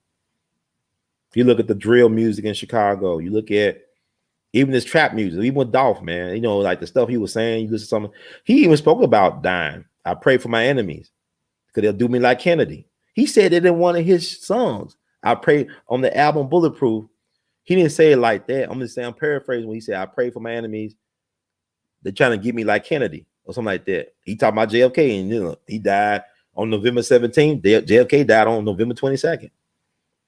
Then some of the key artists from Empire Records, like King Von and Mo3, they died in November last year. And you got XXXTentacion, who died back in June. I don't know his connection, but I saw a picture with him with Ghazi, the guy who runs Empire. He got a picture with him at XXXTentacion. So I don't know what the connection is. Maybe he was on that thing too, but I don't Illuminati, this stuff is real, man. You know, but Dolph is remind me of, he had the Tupac energy where you look at, you know, his last album, Illuminati, Paper Empire, whatever they call it. And then you look at Tupac's last album, the Illuminati, 7-Day Theory, the Don Illuminati, 7-Day Theory. And people quote Tupac saying when they told him about Illuminati, he said, man, forget all, kill that Illuminati stuff. Kill that mess. That's why he came up with Illuminati. But Illuminati means to illuminate. See, a lot of people don't want to be in the know. See, the people that's so-called Illuminati, they are in the know. They pull the strings. A lot of us don't want to know that these people actually exist. A lot of us don't want to know that in our bowl of cornflakes, there's a certain amount of roach eggs and rat hairs in our bowl of cornflakes that is allowed by the government. There are a certain number of rat hairs and roach eggs in our bowl of cornflakes that is allowed. It's like people say you love the sausage, but you don't want to see how it's really made. So this is where I'm at. I'm okay with looking at who's behind the curtains, who's behind the scenes. A lot of people get spooky. It's supposed to get spooky about walking past cemeteries. I love going to cemeteries. I don't want to stay there. I just love going there, having my lunch, playing my trumpet or something. I just love spending time in cemeteries. I love reading people's stories, like what happened between the time they born and the time they left here. What's that dash about? Sometimes I'll Google people, see if I can find their obituaries or find out some more about them. And I'm just a different dude. I don't move like everybody else. It's like with Dolph, I can understand why he like to be alone, because it gets like, even when we talk about the young Dolph case online, it gets really messy because everybody at certain levels of understanding and thinking, everybody on a certain level, and they get confused and messy. But then everything's messy. Dealing with other people, being in a relationship with somebody, I don't give a damn how neat and orderly you are. It's messy dealing with people in general. It's just messy. You know, people say, I'll make there's no such thing as a good breakup. You can say, well, I guess doing this it's the best, and I'm gonna give you this and that. You still ain't happy. You still miserable. You still angry. Such thing as a good breakup. Never have been, never will be. But the young Dolph thing ain't no street stuff. Just there's the stuff people like that stop the killing people. Why? You know why they kill? Now you ate turkey. They had to kill the turkey. You eating chicken, you going to Popeyes, lying long out in the streets, they killing chickens. If you stop the killing, you won't have nothing to eat, will you? And people say, well, you eat plants. You killing plants to eat them. Some people like weird, man. This is strange. But I think I'm gonna wrap this up. I'm gonna read one more story. Let's see. I covered everything. But yeah, Clarence Avant saying he was a product of the Jewish mob. You know, the Jewish mob, they run entertainment. I'm talking about Bronfmans. Bootleggers turn to controlling entertainment. Look at Las Vegas, Bugsy Siegel. Look at Meyer Lansky, all them guys, Mo Dalitz. And I'm just naming names, but, you know, where's the black mob? Because we had a black mob. You know, young Dolph should have been as old as Frank Sinatra when he died, at least. Like I said, Frank Sinatra crossed a lot of people and rubbed a lot of cats wrong way, but he had the mob bosses looking out for him. They protected him. Because even one, Willie Moretti, y'all for me. I read a bunch about this organized crime. I think Willie Moretti, who was a mob boss on the East Coast in New Jersey, New York, he got killed at a restaurant. He supposed to have been having lunch with Dean Martin and Jerry Lewis, the comedians. Martin and Lewis, they had a comedy team. He supposed to have been having lunch with them. When he got whacked, they shot him in a restaurant. They killed him.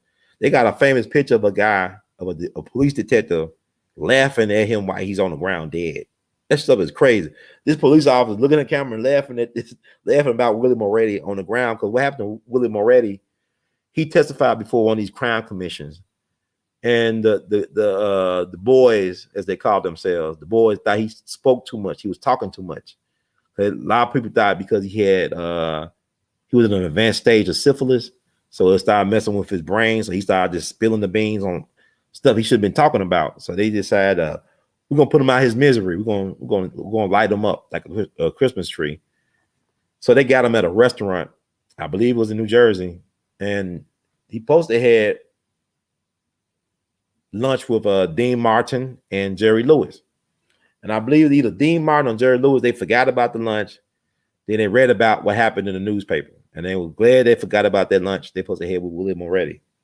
So you can't go to restaurants no more. I mean, I'm saying like y'all, yeah, we can't go to no cookie shop. You know, things happen in life. Even like when you out there driving, when I stop at a stoplight, I'm just hoping that the person behind me would stop and not stop into my car. That they actually stop before they hit my car. You don't know. You taking a chance every time you breathe in. There's a chance something might go wrong. Anything can happen at any time. So you can't be afraid to live your life. So y'all don't send that message. Well, Memphis killed Young Dolph. Memphis didn't kill Young Dolph. Memphis did not kill Young Dolph. It was organized hate that killed Young Dolph, and that's everywhere. You got haters everywhere. But it was not just no simple like rival cookie store that took them out. You know what I'm saying? It's so much bigger than that. And a lot of times the authorities ain't gonna release everything. They ain't gonna tell you the whole story. Now they got allegedly the first 48 down in Memphis in here, working with Caroline Mason, the one who's like one of the all-stars on the first 48. She's working on the case, but I mean, maybe that's the reason why they're not leaking too much stuff out to the public. But I'm sure by now they know who the shooters are. My thing is who sent those shooters, you know. For some reason, I don't think it's Soulja Boy, but at the same time, Soulja Boy can't visit Memphis for a while, if ever, because he put that 100,000 hit out there on live. You know what I'm saying? Like he put that, like it's like Farrakhan. You put out an atmosphere, you help create an atmosphere for this to happen. So no matter, this is gonna be a part of his obituary. No matter when he dies, that's gonna be a part of his obituary. Like Soulja Boy, known for controversy, he talked about putting 100,000 hit on Young Dolph, and several days later, Young Dolph dead.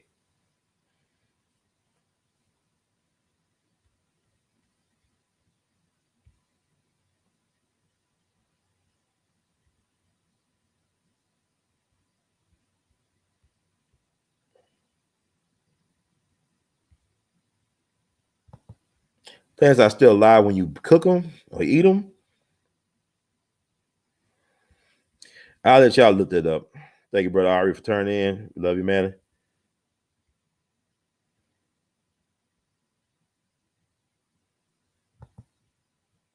Yep. Okay. But he supposed to had that lunch with Jerry Lewis and Dean Martin. They forgot about it. But I mean, they kill you anywhere. Kill you in church. Ask black people. Thank you for that. Yeah, lucky for them, they bowed out. They had many more years to do their thing. But I'm saying it's always been entertainment. Always been mopped up. You know what I'm saying? Like it always been a mob presence in entertainment. Like I said, look at Frank Sinatra. Like it's a story about Willie Samuel David Jr. The mob took his eye out. It was no car accident. They took his eye.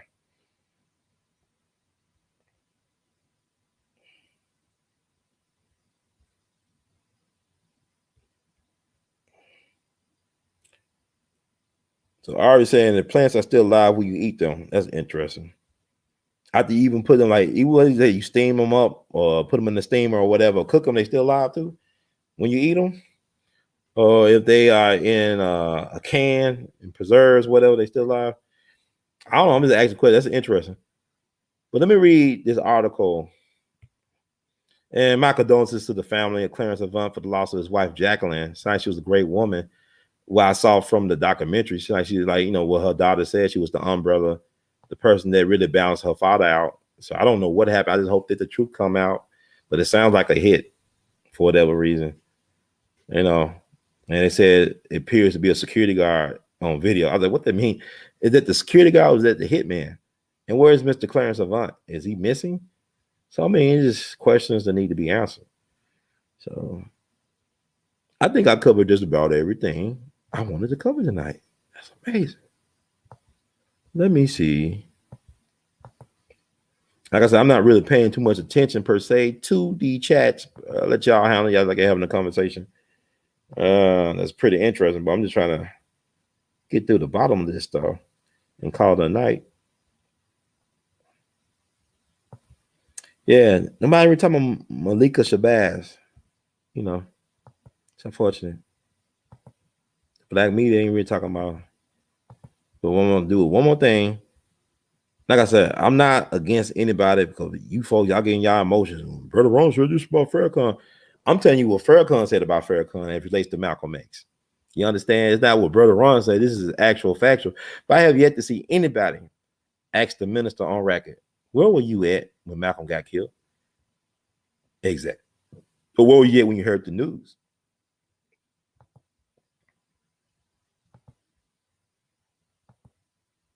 That's just Malika Shabazz. That's the oldest, youngest daughter of Malcolm. She was in the womb when her father died. That trauma. Can you imagine dealing with that trauma from the womb? Her mom, a young mother, a widow, with 4 daughters and 2 on the way. And they all saw their father assassinated, her husband, their father assassinated 56 years ago.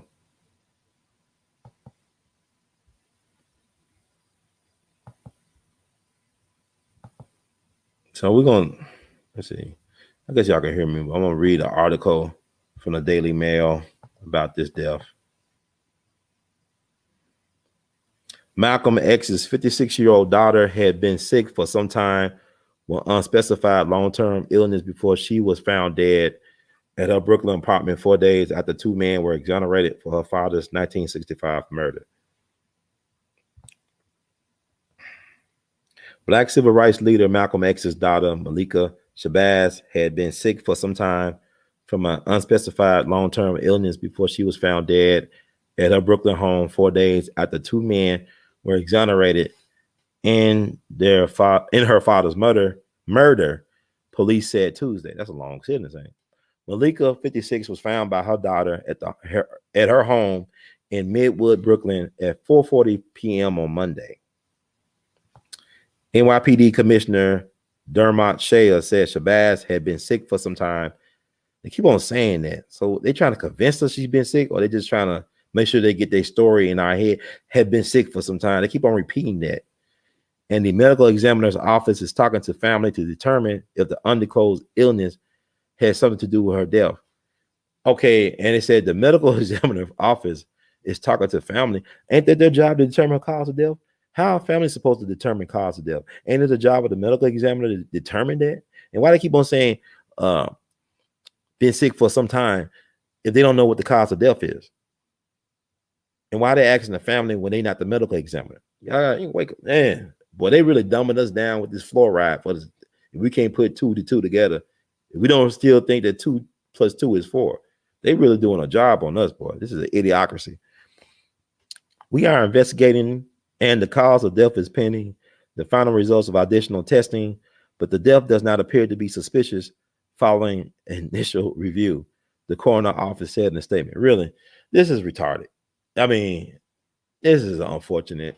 We already know it's a cover-up. Malika never met her famous father. Her mother, Betty, was pregnant with her and her twin sister when he was shot dead at the Audubon Ballroom in Washington Heights in 1965.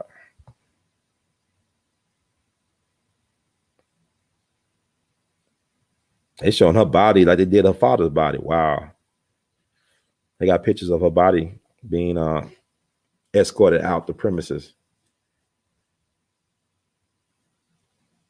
3 men were arrested and convicted: Muhammad Aziz, Khalil Islam, and Thomas Hagan, who later changed his name to Talmaj Hayer, and then Muhaji Halam. Muhaji Malam.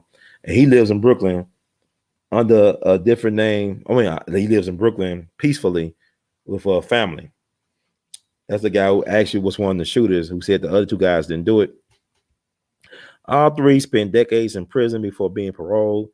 Aziz was released in 1985. Islam was released in 87, and A.L.L was released in 2010. Islam died in 2009 in Brooklyn. Okay. Last week, a judge vacated his conviction, and that of Aziz, ruling that evidence was held back at trial that would have led to an acquittal. A.L.L, who has never denied the killing, remains convicted. After Malika's death, the daughter of fellow civil rights icon Martin Luther King Jr., Bernice King, tweeted her condolences together with a photo of Malika and her twin sister Malak being held by their mother, Dr. Betty Shabazz. I'm deeply saddened by the death of Malika Shabazz. My heart goes out to her family, the descendants of Dr. Betty Shabazz and Malcolm X. Dr. Shabazz was pregnant with Malika and her twin sister Malak when brother Malcolm was assassinated. Be at peace, Malika, King wrote. Malika didn't comment on the exoneration of her father's convicted killers before her death. Another of Malcolm X's daughters, Ilyasha Shabazz, supported it but called for a new trial to bring the true killers to justice. However, the likelihood of finding her father's true killers is slim. A recent Netflix documentary that revived interest in the case and included FBI interviews did not reveal who police think was responsible, and police were previously implicated but never arrested are now dead. Yeah, how convenient. That Netflix article really left some things to be left desired by folks who know. I was just you all check out the works of the brilliant scholar Zach Kondo. Check out Zach Kondo, Z-A-K Kondo. I think it's C-O-N-D-O, Zach Kondo. I could be wrong. Full justice would not be served until all parties involved in the orchestrated killing of our father are identified and brought to justice, she said. But the family was told the passage of time would make retrying the case all but impossible. Okay, they're going to talk about.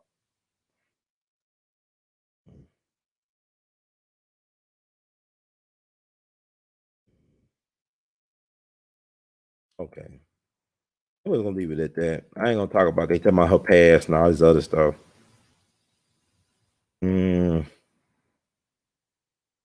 Okay, y'all go Google this stuff. I ain't gonna get into all that because here's the thing about that. They killed her father. The government took her father. And I told you, we know who killed Malcolm X was government. Hell, his chief bodyguard, Gene Roberts, was NYPD undercover. It's government. John Ali, the national secretary for Nation of Islam, who was interviewed in the documentary, he was FBI asset. He controlled communication between Malcolm and Elijah Muhammad. Government, FBI, NYPD, government killed Malcolm X. Normally, Malcolm X would have 3 dozen bodyguards, or not bodyguards, 3 dozen police officers will be present at the Audubon when he'll do his rallies at the Audubon. And they all were scaled back. There was no police officers really present in a way like that until he got killed or shot up. They didn't really and they said, what about the dude that's living in Brooklyn? He said he's one of the shooters. Why did I talk to him about who was else involved in organizing his people to kill Malcolm? Because the government did it. It's just weird. Then they say, we're going to ask the family how she died. I said, the family waiting for you all to determine cause of death.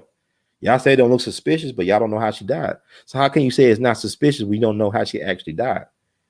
And then everybody keep on saying, she's been sick for a while. I say, well, so y'all trying to say, it ain't weird though that she died just several days after they got exonerated and she died on the death date of President Kennedy? And you know the history of her father's connection to Kennedy death by calling the chicken coming home to roost. The chicken's coming home to roost. People are really dumbed down. It's a cover up. It's like a murder to me, allegedly. I don't know. But like I said, nobody dies a natural death in a killing machine. Nobody dies a natural death in a killing machine. And the government killed Malcolm. Elements of the government is like elements, like you had military in Memphis. You had the military in Memphis from March 28th, 1968 to April 12th, 1968. March 28th was the rally that Dr. King led downtown that turned into a mess. Because you had agent provocateurs that messed up their peaceful march, right? So that was the last march. And the next Thursday, he was dead. At Thursday, March 28th, the march was a failure, but people blamed Dr. King when it was agent provocateurs that undermined the unity of that march. So that, also that's when Larry Payne got killed by the police in the projects in front of witnesses. He didn't have no weapon, but the police killed him in cold blood. I interviewed Larry Payne's mom and brother. Larry Payne's mom and her family ran out of Memphis up to Flint, and she died in Flint a couple years ago. They went from Memphis to Flint, about that water crisis. So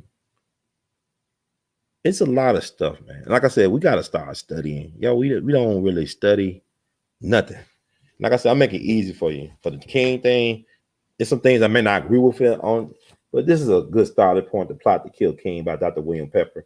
I'm gonna try to get him on the show if I can. I don't know, man. I have a lot going on. People don't appreciate the stuff that, it takes hours of this. I make it look too easy for a lot of y'all. This ain't easy to do. I got a lot of other stuff going on, but I felt the need to come on here. Okay, yeah. King Richard. I'm gonna talk about that. Maybe about 10 more minutes, I'm getting out of here. I thoroughly enjoyed King Richard, the movie about Richard Williams, Venus, and Serena's father. Great movie. Movie was phenomenal. Will Smith is exceptional. I don't really care about all that Will and Jada mess. This stuff is ridiculous. I miss the days when movie stars were mysterious and had a mystique about them. You didn't know everything that was happening at that time with Marilyn Monroe and with Clark Gable. All this stuff came out years later. You didn't know what was going on with these people. I don't care about all that mess. This is weird that people get so infatuated with this BS. I don't care. Will Smith is a great actor. I would say it's an award-winning turn he did with Richard Williams. Concussion was like, oh, your accent, bro. I don't know about the concussion, but with King Richard, he deserved to get some award nominees. Be an award nominee, whatever. But what I like about King Richard, it shows the power of Black men to manifest and create things. Our power to breathe life into certain things. Black father is one of the greatest fathers on the planet. You look at when a Black man gets involved in the life of a child, what they could do for a child's confidence, and just everything else. I mean, confidence is fathers instill confidence in children. They provide a sense of protection and confidence for their children. To have these girls, he had a house full of girls, and to give the girls the type of confidence to deal in a world like this speaks volumes, especially where he came from in the South, where I remember I read somewhere, I think it was in his autobiography, that one of his best friends was lynched for allegedly stealing a chicken down in Louisiana. Then he talked about in the movie how his father allowed a group of white men to beat him. And luckily he survived that, to beat him. Father ran away. But yet, he confronted those gang leaders or gang bangers at the park so his kids can flourish. He was willing to put his life on the line, his well-being on the line for his children. And it speaks volumes because Black fathers matter. And a lot of, there's a lot of good men out there. I mean, I remember the late John Thompson, the coach of Georgetown. His son followed his footsteps as a basketball coach. And I remember one year he had some great success in the NCAA playoffs, the Sweet 16 or something like that. And instead of giving John Thompson Sr. the credit for his son's development as a man, as a coach, they gave it to the white coaches that he went to school at, the Ivy League schools. They didn't give any credit to John Thompson. And I thought that was strange. I said, man, this man obviously got a great father, man. John Thompson gave Allen Iverson a second chance when everybody else turned their backs on him. He gave him a second chance at life, at a career, And you look at even back in the 80s when Georgetown was dominating, Patrick Ewing, all them guys. I used to love watching Georgetown when they come to Memphis to play the Tigers. Back in the 90s with Allen Iverson, it was always fun. But, John Thompson was taking on the drug dealers. Like he confronted Rayful Edmond, from my understanding, the big time DC drug dealer. Stay away from my guys. Stay away from my guys. I mean, this is like, these guys could have killed John Thompson. He didn't give a damn. He stood his ground. And then you look at, I like what Deion Sanders doing down in Jackson State. Like, I hope he stay down there and make a difference, because he's making a difference in them young men's lives just by being so sincere, you know, motivating. And then he one of the greatest football players and athletes of all time, period. And for him to really care about our people and invest in them guys and give them some hope and some light. Then I look at what Richard Williams did. You know, his kids started out in Compton, right? You know, he's taking on the gangbangers and stuff like that in the hood. Y'all say, you got to run away from the hood, man. It's scary. I mean, they eventually got out the hood, of course. They went to Florida and they went on to bigger and greater things, but he had to start somewhere. You know, and with black people, we take the least of something, make the most of it. We take the least of things and make the most of it. You know, they give us banged up instruments. We make jazz. They take away music education at the schools. We create hip hop and rap. We were very creative people, the alchemists of humanity. Everybody benefits when we create stuff. We got to learn how to put value on who we are. And when I think about the movie, it teaches you how to value yourself. It teaches you about self-worth and work ethic and having self-worth. These are important because you could show even in the movie, for example, when Venus, you know, started making waves, she started, you know, trying, you know, about to turn pro, whatever. And the coach said, well, Nike want to sign you for $2 million or whatever. And they started looking at the contract. And the father said, well, you know, it's up to Venus. What do you want to do? And then Venus said, I want to prove that I'm worth something. I want to know what I'm worth. I don't want you to assign me this value right now. I want to see what I'm worth. I want to try myself out. I want to give myself a chance. A lot of us, we don't give ourselves a chance. We sign the first thing we see. Like Ice Cube said during the NBA strike several years ago. I heard Ice Cube on a podcast. And he said, well, during the NBA strike, the last one, and he was saying, just because that's the most money you ever seen, don't mean that's the best deal to take. Just because that's the most money you ever seen flash before your eyes shown to you does not mean that's the best deal to take. It's like even when Bishop T.D. Jakes once said in one of his sermons I watched, I don't watch Bishop Jakes that much, but one thing, it's like years ago, he said, have the ability to walk away from a good deal. Have the ability to say no to a so-called good deal. Because you look at the movie, it teaches you that, because she almost defeated the #1 player in the world, and she hadn't played competitive tennis in 3 years. And she almost took out the most dominant player in the world, but the only reason she wasn't able to take her out because she was froze. She wasn't used to playing at that level and being, you know, having the competition play psychological warfare on that level. But she ended up winning because, like I said, in the end, months later, she was able to secure a deal for $12 million from Reebok. But what if she had took it at $2 million deal? It's like I think about Michael Jordan when I saw that, you know, with Nike. Michael Jordan basically saved Nike. Yeah, and people say, well, he's a billionaire. I said, well, he should be owning Nike. But he I guess he gave him a deal. I mean, he's like, you know, he took the first thing, I guess. But I think if you think about Jordan saved Nike, he should be at least co-owner of Nike right now. But it's about the deals you make. We all making deals, man. So when you talk about Illuminati and contracts, everybody make contracts. You making contracts with the light, the water, gas company. You make contracts with the car dealerships, the insurance people. Everything is based on so-called contracts. Contracts. Cons. Everything is a con. Everything.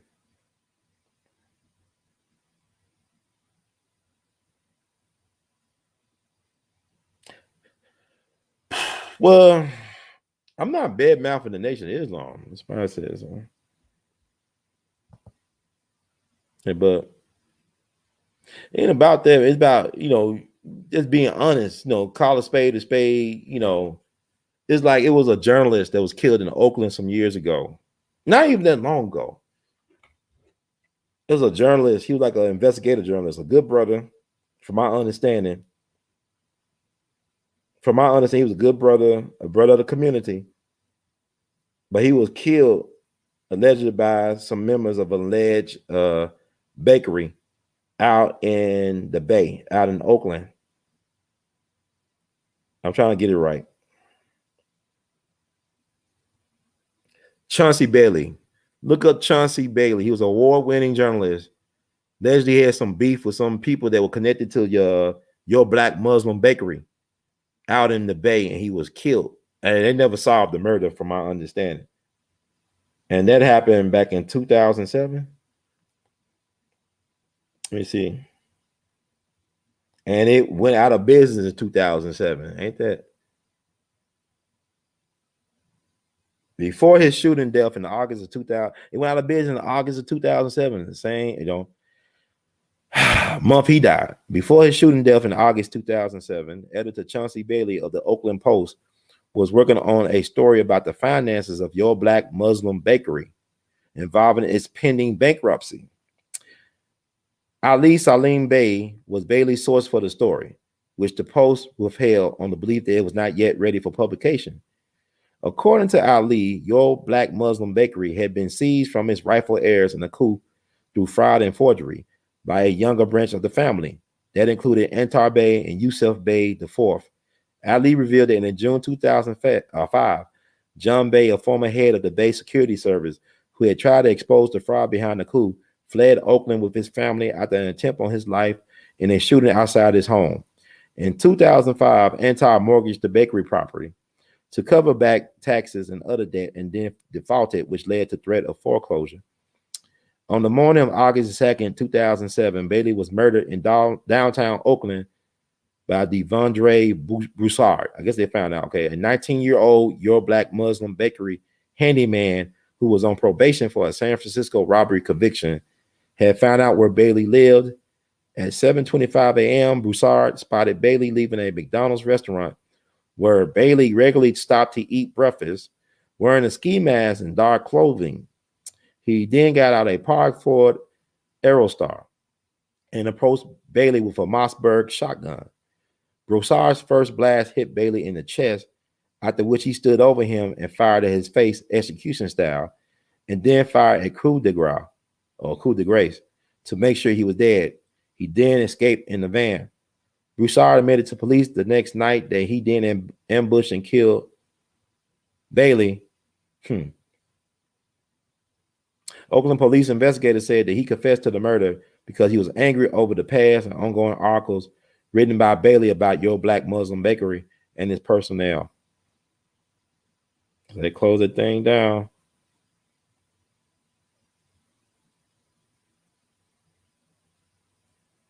So on August 7th, Broussard was arraigned in Alameda County Superior Court for Bailey's murder, and also charged with being a convicted felon in possession of a firearm and with having a prior felony conviction from San Francisco. In August 2011, he was sentenced to 25 years in state prison. On June 11, 2011, Yusuf IV was convicted on 3 counts of first-degree murder and sentenced to life in prison. In 2015, a state appeals court upheld the convictions of Yusuf Bey IV and Antoine Mikey. Okay. So that happened in Oakland back in August of 2007. Your Black Muslim Bakery, they killed this brother outside of McDonald's. Can't go to McDonald's because they kill people with Mossbergs. Dude, they killed him, 19-year-old guy. They got him and the shot caller. They sent him out there. Did Chauncey Bailey deserve to die because he was great at his job as being an investigative journalist? He was serving the community by telling the truth, by being a truth teller. So, brother. So this is why I'm doing what I do, because who else talking about Chauncey Bailey and Your Black Muslim Bakery story? And how, look at young Dolph. He died at Makita's Cookie, a black-owned business. And, people been doxing these folks, talking about they got bankruptcy issues and financial trouble. Was young Dolph a silent partner in Makita's Cookie? I don't know. Hopefully all this would come out. But I know that their GoFundMe has been stalled because of social media posts, asking questions and looking at them side-eyed. Like, y'all got all these different stories. What they should have had was a lawyer. And if those people at the news office was their friends, they would say, look, you sure you don't want to talk to a lawyer before you talk to us? These folks don't give a damn about being people friends. They just, if it bleeds, it leads. So even the young Dolph thing is weird. If I heard that audio that said that they thought, the lady said it was 2 cars. It was a white van and a black SUV with dudes in black.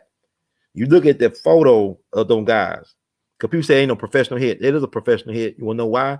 Because all they shot was young Dolph. They knew what they were doing. They knew how to handle them guns. Those guys Maybe they natural born killers. Maybe they prodigies like Mozart or something. I don't know. But them guys knew what they were doing. But I think there was some help. It might have been backdoored in terms they coming from the kitchen and hitting Dolph. I don't know. A lot of stuff ain't making sense because they said that the skinny dude that was firing back, that's his brother. I don't know where he at. He's in witness protection. What's going on with this stuff? Because they're not letting people know. But if you look at how they write the articles and all the stuff they're doing, they think people are idiots. All these articles I read, like with Malika Shabazz, with Clarence Avant, wife, even with this, this this shit's crazy. But I guess people send me stuff. I mean, I can read all this stuff. It's 3 o'clock in the morning. Almost it's 2 o'clock in the morning. Let me see.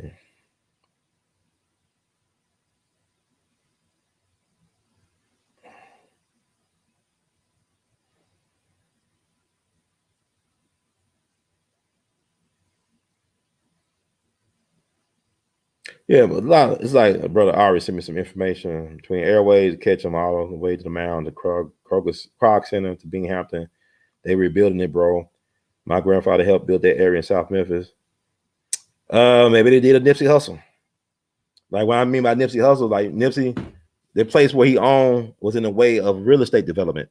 When they building that big multi-billion-dollar stadium for the Rams, and then they got other things they built in that area. And Nipsey had that strip mall area that he owned allegedly, and he was in the way of progress, and they had to, eliminate him in eminent domain that area. So, like with Young Dolph, he had a lot of real estate in his portfolio. They say he had over 100 properties in Memphis, supposedly. So he's worth more than $3 million. And then you got to think about the other investments he made. I'm sure you probably made some investments in cryptocurrency, all that other stuff. But but this stuff is deep, man. It's not. Don't let them fool you that it's just some street. There ain't no street. It's sweet stuff. It's executive level stuff. Like Young Dolph is an independent artist legend. He's not just he was not one of just the great Memphis rappers. He's one of the greatest rappers of his generation. Not only that, he's one of the greatest hip hop businessmen of his generation. And they cut him. He like Kid Icarus. He flew too close to the sun and his wings melted. But fly high, Young Dolph. Fly high, Young Dolph. And he had the right woman with him, Mia J. I wish if they, hopefully like everything's situated what she get, what she got to get. I know the kids should be taken care of, but Mia J is going to be his Isis to his Osiris. Cause I saw the video she did after her brother died, and some a black man deserve to grow old, and I agree with her because I'm a black man and I deserve to grow old. And but I think she's a queen that she's really going to amplify his legacy moving forward. She's like a Coretta in a way that she's not going to let his death be in vain. But I hope that the police get not only the hitters but the shooters. I mean, not only the shooters or the hitters but the shot callers. Maybe they will, maybe they won't. And I hope that the shot callers are not people that are very popular themselves that do a lot of good for the community. I hope they are not associated with what happened to Young Dolph. But if it be, may the heavens fall and may justice be done. It is what it is. It is what it is. But I think the King Richard thing. I didn't want to say one more thing about King Richard. I saw the article one of his daughters wrote that was not raised with the Williams sisters, his first family. He allegedly abandoned his first family and started a new one with his second wife, with her daughters and stuff. And she said, well, King Richard was a comedy more so than an actual biopic, because it's basically called King Richard, or Richard Williams was a deadbeat dad because he didn't take care of his other kids. And somebody told me he had allegedly 19 kids, and they touched on that in the biopic. When he had that scene with his wife in the kitchen, they touched on his thing, and it is what it is. Yeah, he might have had all them kids, but he did give the world the Williams sisters. He had a plan for 2 of his kids, and he manifested that mother. He manifested that plan. It's like Young Dolph said, things in his rhymes that came true. He said they trying to give me like they got Kennedy or something. And that I pray for my enemies. Look up Bulletproof. Look at the song I Pray for My Enemies. He already knew he was a mark man. So he got shot 100 times in Charlotte, and he made a whole album about it called Bulletproof. And he said, I pray for my enemies. They trying to do me like they did Kennedy. It's always an inside job, but He gave us Williams sisters. It's like what Tiger Woods' daddy, Earl Woods. He had kids before Tiger, but they all wasn't Tiger Woods. He gave us Tiger Woods. You know what I'm saying? Like everybody got their flaws. Everybody. I know great men. I have been blessed to know really great men with stature and integrity and honor, but their family might have got the short end of the stick. I know one of my Jagners, Mr. Emerson Abel Jr., who passed away 6 years, became righteous ancestor 6 years ago. He was a brilliant man. He was a great music educator, but his kids feel like he short-ended them. He was so into making sure other people's kids getting taken care of as a musician, as a music educator. He made sure a lot of black kids got scholarships to prominent schools. He helped a lot of black kids get scholarships. He was Isaac Hayes, a high school band director at Manassas. He kicked Isaac Hayes out the high school band, ended up working for Isaac Hayes at Stax, helping him arrange his music and stuff like Shaft and all that stuff. But he was always a big advocate for Memphis, recognizing Isaac Hayes, who died a questionable death the same weekend as Bernie Mac. Isaac Hayes lived in the Memphis area, but Memphis never did right. They didn't really respect Isaac Hayes like they should have respected Isaac Hayes, but he still is buried in Memphis. He has an amazing grave site in Memphis off of Poplar that I pay homage to because another great man is buried there. There was a Jackson of mine, the Judge D. Army Bailey, the Honorable Judge D. Army Bailey, who was a civil rights advocate icon and a judge and a lawyer and a movie actor. He actually was the preacher in How Stella Got Her Groove Back. He was the judge that Willie Harrison threw like oranges or mandarin, whatever he was throwing them oranges at him. He was that judge in The People versus Larry Flynt. He did a couple of movies. He wrote books and stuff. He was a friend of mine. He knew me for most of my life, but he passed away back in 2015 along with Mr. Abel. They all died this summer, which is crazy. But that Mr. Abel, man, he was a great man. Made sure a lot of black kids got scholarships. Was the co-founder of the Southern Heritage Classic where Deion Sanders and Jackson State recently played Tennessee State, led by Eddie George as coach. You know, he founded it in his living room. But his kids, they felt like they were short-sighted. You know, he had 3 kids. He got 3 kids, 2 sons and a daughter.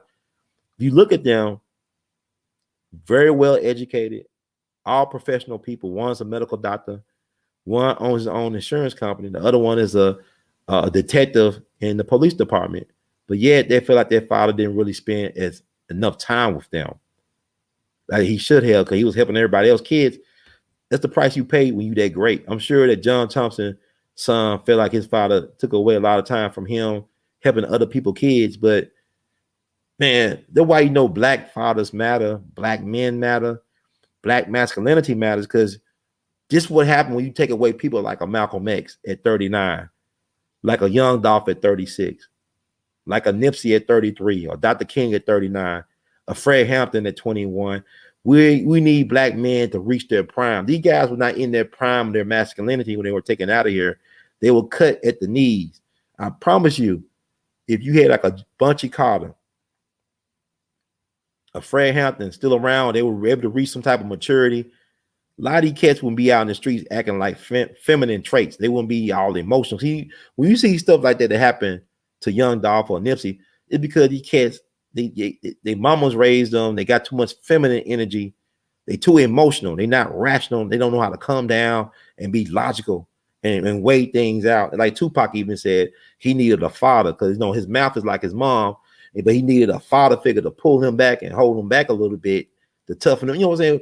We don't have that in our community by design because they saw what the 60s was about. We don't want no more black masculine energy rising up against the man, want to control their community and resources, want to raise their children, want to support their women. We don't want them type of black men. We want black men that wear dresses. We don't want those type of black men anymore. So what you're saying has been by design. So stop the killing and, black on black crime. This is all by design. This is a killing machine. It kills you physically, spiritually, emotionally, mentally. It's all about killing to control. Like you look at these celebrities, a lot of them be all strung out on drugs, and especially musicians, because you're easy to control when you strung out or dead. If they don't want to kill you right away, they strung you out. They get you doped up. It's like with with Ike. Ike is not what you know. One thing I saw Miss Robbie and Bobby Rush in St. Louis last Black Friday. And you know, and Miss Robbie, you know, she's the owner of Sweetie Pies. You know, was a situation with her son, and he allegedly, you know, had a kill for hire contract killing done on his nephew, her grandson. And Miss Robbie been through a lot, but she don't look her worries or struggles or stress. And she kept on talking about Ike throughout her set. She did a great set. She actually can't sing. She did a great set, and she talked about Ike. But the thing about Ike, it was not done in spite. It was done in love. Because she has a lot of respect for Ike Turner. Because what y'all don't understand is that y'all hatred of Ike Turner is based on Hollywood depiction of Ike Turner, played by Lawrence Fishburne, not by Ike Turner. If you look at the history of Ike Turner, Tina Turner family loved Ike Turner. Tina Turner know the value of Ike Turner's name. That's why she still got the name Turner. You know, she's married to this white dude. That's her name because Ike Turner is a powerful name in R&B and blues. Ike Turner was he was a god of rock and roll R&B. I think B.B. King said he was the best band leader he ever saw because he was disciplined, he was organized. He had his, you know, it wasn't until he got on drugs that everything fell apart. Not making excuses, but he was diagnosed as bipolar. Not making excuses, but he had ran a tight ship. And you know, when drugs happen, that's with anything. But anyway, I think I talked enough. I could talk a lot, but I did enough. I gave y'all didn't really donate nothing, but I gave y'all money's worth. Thank you all who did donate something and for spending time with me. I could talk about the Young Dolph thing, but Young Dolph is ours. People talking about, see, when people start saying, well, you know, they're gonna bury him in Chicago. I said he ain't never really talk about Chicago. He always talk about Memphis. He talk about South Memphis. He talk about Hamilton. He talk about Jack Pirtle's chicken. I was thinking about getting some Jack Pirtle's in under Young Dolph yesterday. I ended up getting some Popeyes. It was all right. But Young Dolph was Memphis, man. Like I said, the cats who wasn't born in Memphis, we love Memphis more than cats from Memphis. I mean, I was born in Knoxville, but I was raised here. Like Jimmy Lunsford is buried here, the king of jazz or swing, the king of music education. He's buried in Elmwood in South Memphis. Man, we love Memphis, man. But no matter where I live, or what I decide to do, I'm always gonna big up Memphis. There's a reason why there are more recorded songs about Memphis than any other city in America. There are more recorded music songs about Memphis than Chicago, than L.A., than New York, than New Orleans, Los Angeles. Memphis is a very powerful place. And my thing is, I'm tired of people trying to put us down. I'm tired of Memphians trying to put Memphis. You don't even know enough about Memphis to put Memphis down. Don't you understand that Memphis is not the land of the dead? It's land of the rebirth, of resurrection, of really incubation for greatness. If you think about religious, like Church of God of Christ was started in Memphis. You know, Bishop Mason was from Memphis. Church of God in Christ allowed Dr. King a platform to speak his truth to power. A lot of black ministers couldn't stand Dr. King. But Mason Temple, he did his last speech at Mason Temple, Church of God Christ that loved Dr. King. Like, Dr. King's favorite singer was from Memphis. It wasn't Mahalia Jackson. It was J. Robert Bradley. He was from South Memphis. He was the protege of Lucy Campbell, who was the mother of gospel music. She was born in Duck Hill, Mississippi, went to school at Rush College. And she taught at Booker T. Washington High School for decades. But she was the director of music for the National Baptist Convention.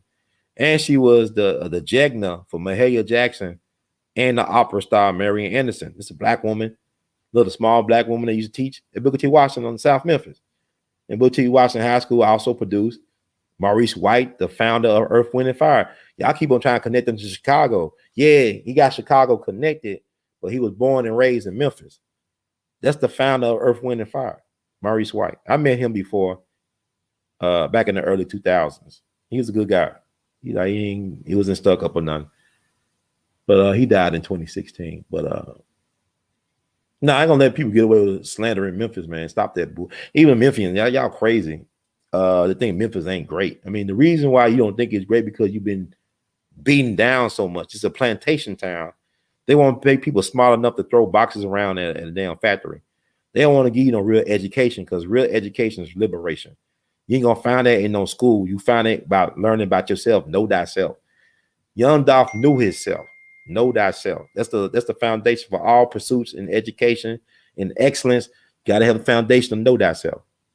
And you won't learn it because y'all keep telling me, well, they don't teach it in school. I never learned about Black history in school. I don't. They never teach me no critical race theory in no school. You need to learn some critical race thinking outside the classroom. Your life is a classroom. Your life is a movie. It's what you make of it. You know, like I said, I could stay on here for hours. I'm not gonna do that. You know, people like, it's funny how people, well, you don't let Judge Joe Brown speak. Judge Joe Brown do most of the speaking for most of the time. I can't get a word in. I have thoughts of my own. I can't even counter what he got to say or ask him a question. But it's all love, though. I know y'all love Judge. But what's funny to me is that we gotta find a way to love people, but also be able to do your research and be willing to challenge people sometimes. You know, I challenge Judge on some of this stuff. Some stuff he says like, okay, Judge, but he's Judge. I mean, and my thing about it is it's about respect. Judge, wherever you think about Judge Joe Brown, you got to respect him because of his service to humanity. This stuff he has done. The cats that came at Judge, I ain't gonna say their names. They're not of the same pedigree. They don't got the same resume as Judge Joe Brown. I can speak on Judge because I've been studying him, and I've been knowing him for 7 years now. But I've been studying him. He did a lot of great things for Black folks. He don't get credit for it, like a lot of people. Like about Judge De'Armond Bailey, who I love dearly. He is credited as the founder of the Civil Rights Museum, you know. But the thing about it is, it was not only him, it was a group that included him and Judge Joe Brown that helped found the Civil Rights Museum. The Judge's name is not on the Civil Rights Museum, but he's one of the founders that saved that building from demolition. They brought the land, they secured the land, and they saved that land and turned it into the National Civil Rights Museum, the site of Dr. King's crucifixion. So this is the thing I'm saying, like, you got to be able to give credit where credit is due, but be able to walk away sometimes, know when to hold them and fold them. You know, like people, I remember the time with Dick Gregory, you know, how he used to go off on me. That stuff used to piss me off a lot of times. I ain't gonna lie. He'd say some stuff like, how's the family? But it's been a situation where he said it to the wrong person. Well, I had to step in. He don't know about it. He never knew about it. And hey, young blood. Hey, come down, young blood. I ain't talking like that. Hey, man, come down. Come down. He's an entertainer. Calm down. Don't do this. I mean, I remember people tell me about people, like one guy, a young guy, young black, he's like young Black dudes trying to prove something. God said we be into our you too feminine is not balanced because we don't have enough male influence around us to keep us balanced. Like you look at that show, The Shy, right? The problem with the young guy who's the lead of The Shy is not that he's a problem child. He don't have enough masculine male energy around him to help him direct some of that stuff, to focus him. He got all these women, whether they be straight women or gay women, they all around. He all in a house full of women. Got no type of male energy, and the dude that's supposed to be his role model is a man child. He needs some direction. Hell, his father, the man child father, need direction. Emmett, he need direction. It's funny how she named him Emmett, because Emmett, you know, never got to be a man. He was killed at 14. You know, and Emmett and just Shy, he got the baby boy complex. But a lot of Black men or Black males, excuse me, got that baby boy complex. You understand? So it's something, but like a lot of these kids, man, like, you know, one dude would tell me this guy was interviewing Dick Gregory, and Dick said something slick to him. He a young guy. He wanted to fight Dick Gregory. They had to hold him back. It's a young guy. He working for a newspaper or some media organization. He wanted to fight Dick Gregory. And then when the guy, his boss, called Dick Gregory to see how the interview went, he said it went fine. That what Dick told his boss. But then somehow somebody found out there was a lie that this dude tried to fight Dick Gregory. Then he got fired. This dude lost his job because he couldn't take Dick Gregory saying some slick stuff to him, and it cost him his job. A young Black guy. It said that, you know, cats can't take critique anymore without getting too upset. I mean, I'm from art school. I mean, we used to have group critiques and stuff in art school. Folks would break down and cry. I mean, we're not saying that you're a horrible person. We're just saying your artwork is terrible. We're not saying that you're a terrible person, but people don't know they got thin skin. And if you're going to do what we doing, you know, like, you know, people say they want to be my moderator. I can't help folks, moderators who are thin skinned. You know, you can't get upset. Everybody ain't going to like you. But I don't want nobody to just shut down a conversation just because they don't like the person's point of view. So, I mean, it is what it is. But I think I'm gonna shut up for right now. I think I talked enough. I talked about things I want to talk about.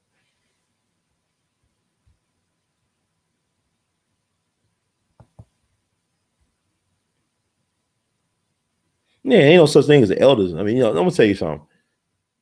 If you don't know no knowledge of self, you can't respect a so-called elder. No, Dick Gregory cursed me out, did some disrespectful stuff, but also he did some good things for me too. He did a lot of great things for me. But the thing about it is, I was able to give Dick a pass on a lot of things because I knew his history. I knew the things he was up against, what he sacrificed, and what he did for our people that he don't get enough credit for. So when you know that's a real OG, that's a real elder. Everybody that's old is not an elder. There's a lot of folks that pride themselves on looking good, young. They don't leave nothing behind for people. Dick Gregory had a haggard beard and like some Old Testament stuff going on with Dick Gregory at the end, but he left a lot of stuff for us to have. He gave more than he took. A lot of folks just take stuff, don't give nothing. A lot of folks, oh, look at me, girl, I'm 60, but I look like I'm 45. But what you leaving for your children, your grandchildren, though? Nothing but debt and really no name. But Dick had left a legacy and a name for not only his biological people, but for his people in general. He left us with something to build on. So, like I said with Judge Joe Brown, cats want to make their name doing some BS clout chasing stuff.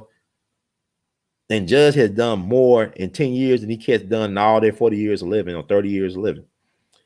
So when you know that information about people, that's like young Dolph. Young Dolph should not got shot in no cookie shop. If they knew who Young Dolph really was, they would have gave him a pass.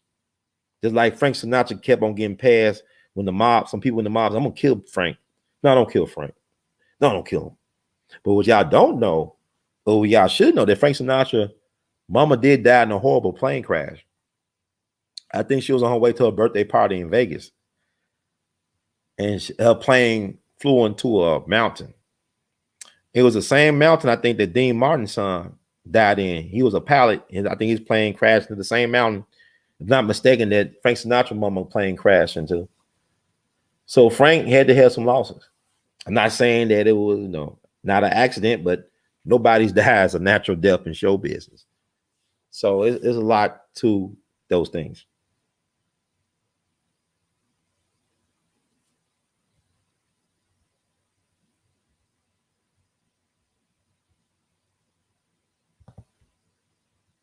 I appreciate that. Went through a lot of cursing out to get to those points.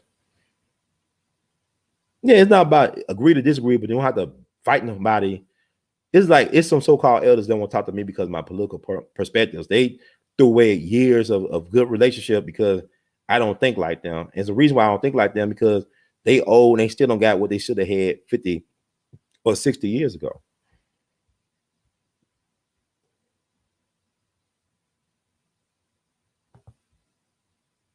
Yeah, these kids, I mean, I just look, I'm like, stop making the mailman a messiah, man. I don't follow these cats like that. People say, who you listen to? I don't listen to these people. I remember when I was in school, I had professors, they trying to figure me out because they said, this guy got he know a lot of different stuff. He's an interesting dude. I said, one guy, Dr. Duncan, he passed away this year, man. He made the ancestors or made the Most High be pleased. He said, well, who sent you? I said, who you mean sent me? He said, who trained you? I said, I just read books and talk to people and do stuff. So he was just impressed that, when in art school, in college, the teacher said, there's no way you're supposed to have a style right now. You don't supposed to know yourself like this, like the way you do things. I said, that's kind of weird. Why should I have a style? It's like I tell these so-called jazz students, why y'all trying to play like Charlie Parker instead of playing like yourself? Be yourself. That's how you make your contribution.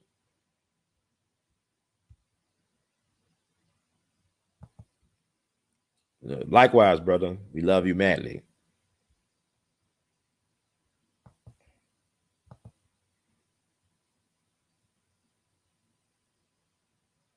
You can lay your feet on me, even if I'm not rude.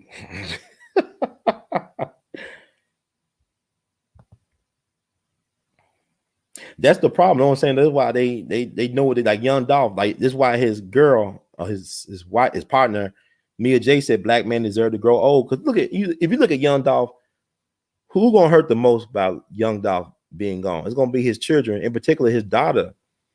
She was a daddy's girl. You could tell in those photos and videos that she loved her daddy, that she worshiped her daddy, and now he's gone. Then you got to think about what type of man gonna be around her to be a role model. You know, who gonna step up? You know, and it's like Mia J. I feel sorry for her in a way, not only because of the loss of young Dolph, but what kid would be brave enough to come behind a young Dolph? It's like you think about what kid would have been brave enough to come behind a Malcolm or Dr. King. Now, you know, Mega Evers' widow remarried a guy who was an activist minded, you know, organizer. And she's like, she had a good life and she's still around. But I'm saying, who want to be the guy that won't be the guy that came after young Dolph? Because every time somebody look at you, they're gonna measure you. Well, young Dolph was this, but he dead though. They got him killed. But he was this and that, and young Dolph did this, turkey drive. Like, nah, I don't know. We could just be friends. But I'll be Uncle so and so. I don't know. I could be your man. I mean, but you know, but she likes to be taken care of well. Her and the children. I wish them the best. But yeah, when your man are getting killed before they even reach 30, or even when you become a man, there is a problem. There is a problem. What do they fear about black men? What is the fear of black men? We make the best soldiers. We could train. I mean, think about it. What we do, they don't get credit for. Now I could be the uncle. I don't know how I want to be. Like, I mean, this dude that came behind young Dolph, man. He the king of Memphis. Oh, okay, man. Damn. Okay. Yeah, it is sad.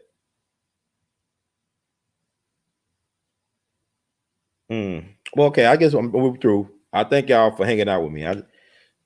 Sometimes I be struggling want to get on the air, then I can't get off the air. If you like the words from Brother Herb, please spread the word. Thank y'all for supporting. Views been up. Subscribership is actually in the plus right now. I've been losing subscribers. It's this weird time. Like, I don't even trust the numbers on my YouTube or subscribers. I don't know what's going on, but it's like everything's going in the right way now. But thank y'all. If you like the words from Brother Herb, please spread the word. If you want to support the movie, Cash App $R2C2H2. You can also PayPal, Google Pay, and Zelle your support at R2C2H2 at gmail.com. You can also Vimo your support at R2C2H2. Also, wear Artivist art of my Jimmy Lunsford Legacy or Jamboree Festival shirt. Go below in the description box. Access the shelf to our official Teespring site, the R2C2H2's place. You can buy Artivist art. You see all this wonderful art. It was a wonderful time of the year. R2C2H2.com. You can also become a Patreon or patron at patreon.com/we all be. So I think that's enough about that.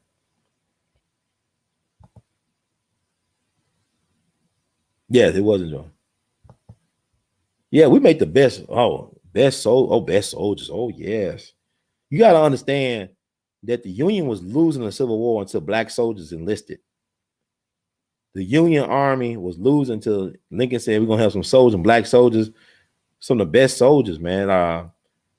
Even think about the Revolutionary War. Some of the best soldiers were black people. The person who won the war was Bernard Lafayette. I think, let me see. Y'all give me Brother Ron. Thank y'all for the donations. Todd Williams, thank you for the donation. We love you, Matt Lay. Let's see who else donated. Thank you, Brother AJ. We love you. Thank you, Brother Hotep. We love you for the donation. Thank you, Brother Ronaldo. We love you for the donation on the Cash App. But let me see. The guy who actually won the American Revolutionary War was a black dude named James Armistead Lafayette. James Armistead Lafayette won the American Revolutionary War. He was a double agent. See, y'all understand George Washington actually lost more wars than he won, but he won the American Revolutionary War because he won the right wars. It's not about quantity, it's about quality. So he lost more wars than he won. He also had about 5,000 black people fighting with him. Had an organization called the Young Bucks of America, I think, or the Black Bucks of America. But James Armistead Lafayette was a double agent. He was a double spy. Bucks of America.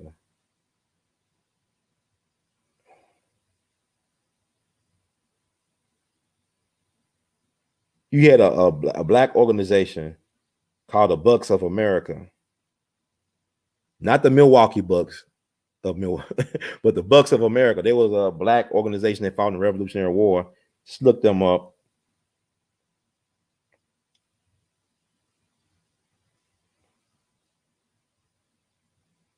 They said the Bucks of America was a patriot Massachusetts militia company during the American Revolutionary War that was composed of African American soldiers. Few records survive about the unit, but most of its history is constructed from eyewitness accounts. No official military records pertaining to the Bucks of America exist or have survived. So if none, see, you gotta read what they're saying. So nothing exists as far as military records, but they know that they exist. I'm talking about the Bucks of America, but nothing exists of them that survive. If you look at even the West was won by the Buffalo Soldier, the 9th and 10th Cavalry. Black soldiers won the West. We won the Revolutionary War. We won the Civil War. We saved Teddy Roosevelt's life on when he ran up San Juan Hill. He had them black soldiers protecting him. And then Teddy Roosevelt sold out black soldiers in the Brownsville incident back in 1906. So, I mean, we everywhere. America would not be America without black people dying and fighting for it.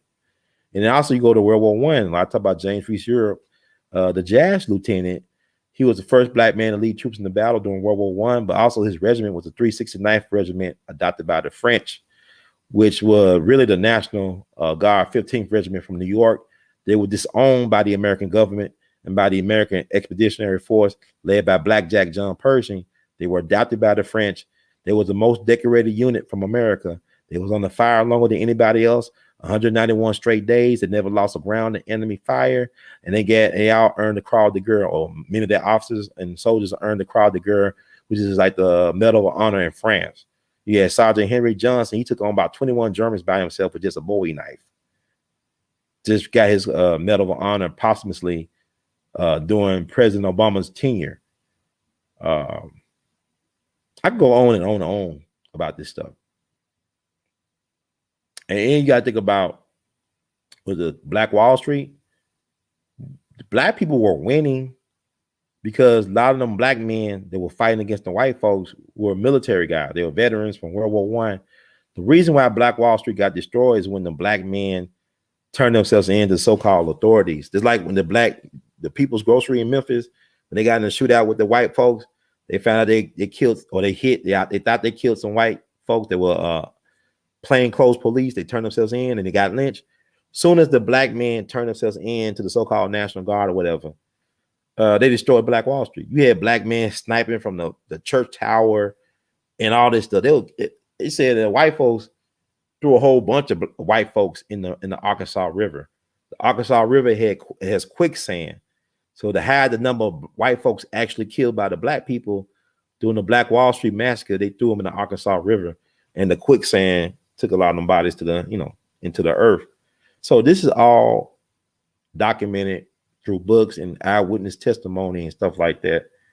Yeah, that's why they fear us. Because think about it, what we use that type of know-how for our own liberation. Instead of entertaining white people and other people, what we use our skills and our amazing abilities and stuff for our liberation. That's why we're a threat. That's why they screw our minds up.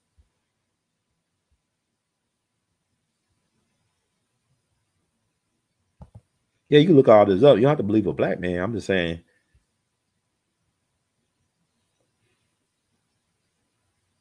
Yeah, they poison the water. So I guess we good, y'all. I'm family. I gave y'all almost 4 hours. I guess I fed y'all enough. Like Dick Rivers said, you the feeder. So I thank y'all so much. And I'll read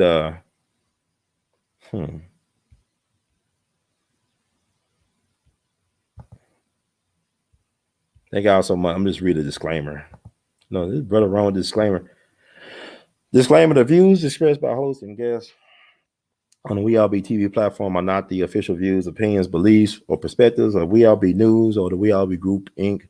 WeAllBe News is an organization that thoroughly believes in supplementing the information narrative that is usually supplied by the corporate news entities with those viewpoints and expressions which may be marginalized or ignored for a plethora of reasons. We are about informing the general public on alternative perspectives as it relates to news and information and letting the general public be the ultimate judge and decide on how to use said information. Informed citizens are responsible citizens. Thank you for your support. Thank you all for listening, tuning in, or tuning out to tune in. Thank you, J Jax. We love you madly. I guess I am. I don't, people say you should just teach in the schools. I don't want the headache. I like my schedule options. But anyway, thank you all for tuning in. The words of Great Duke Elton. We love you all madly. Keep on producing and pushing. One love. Peace.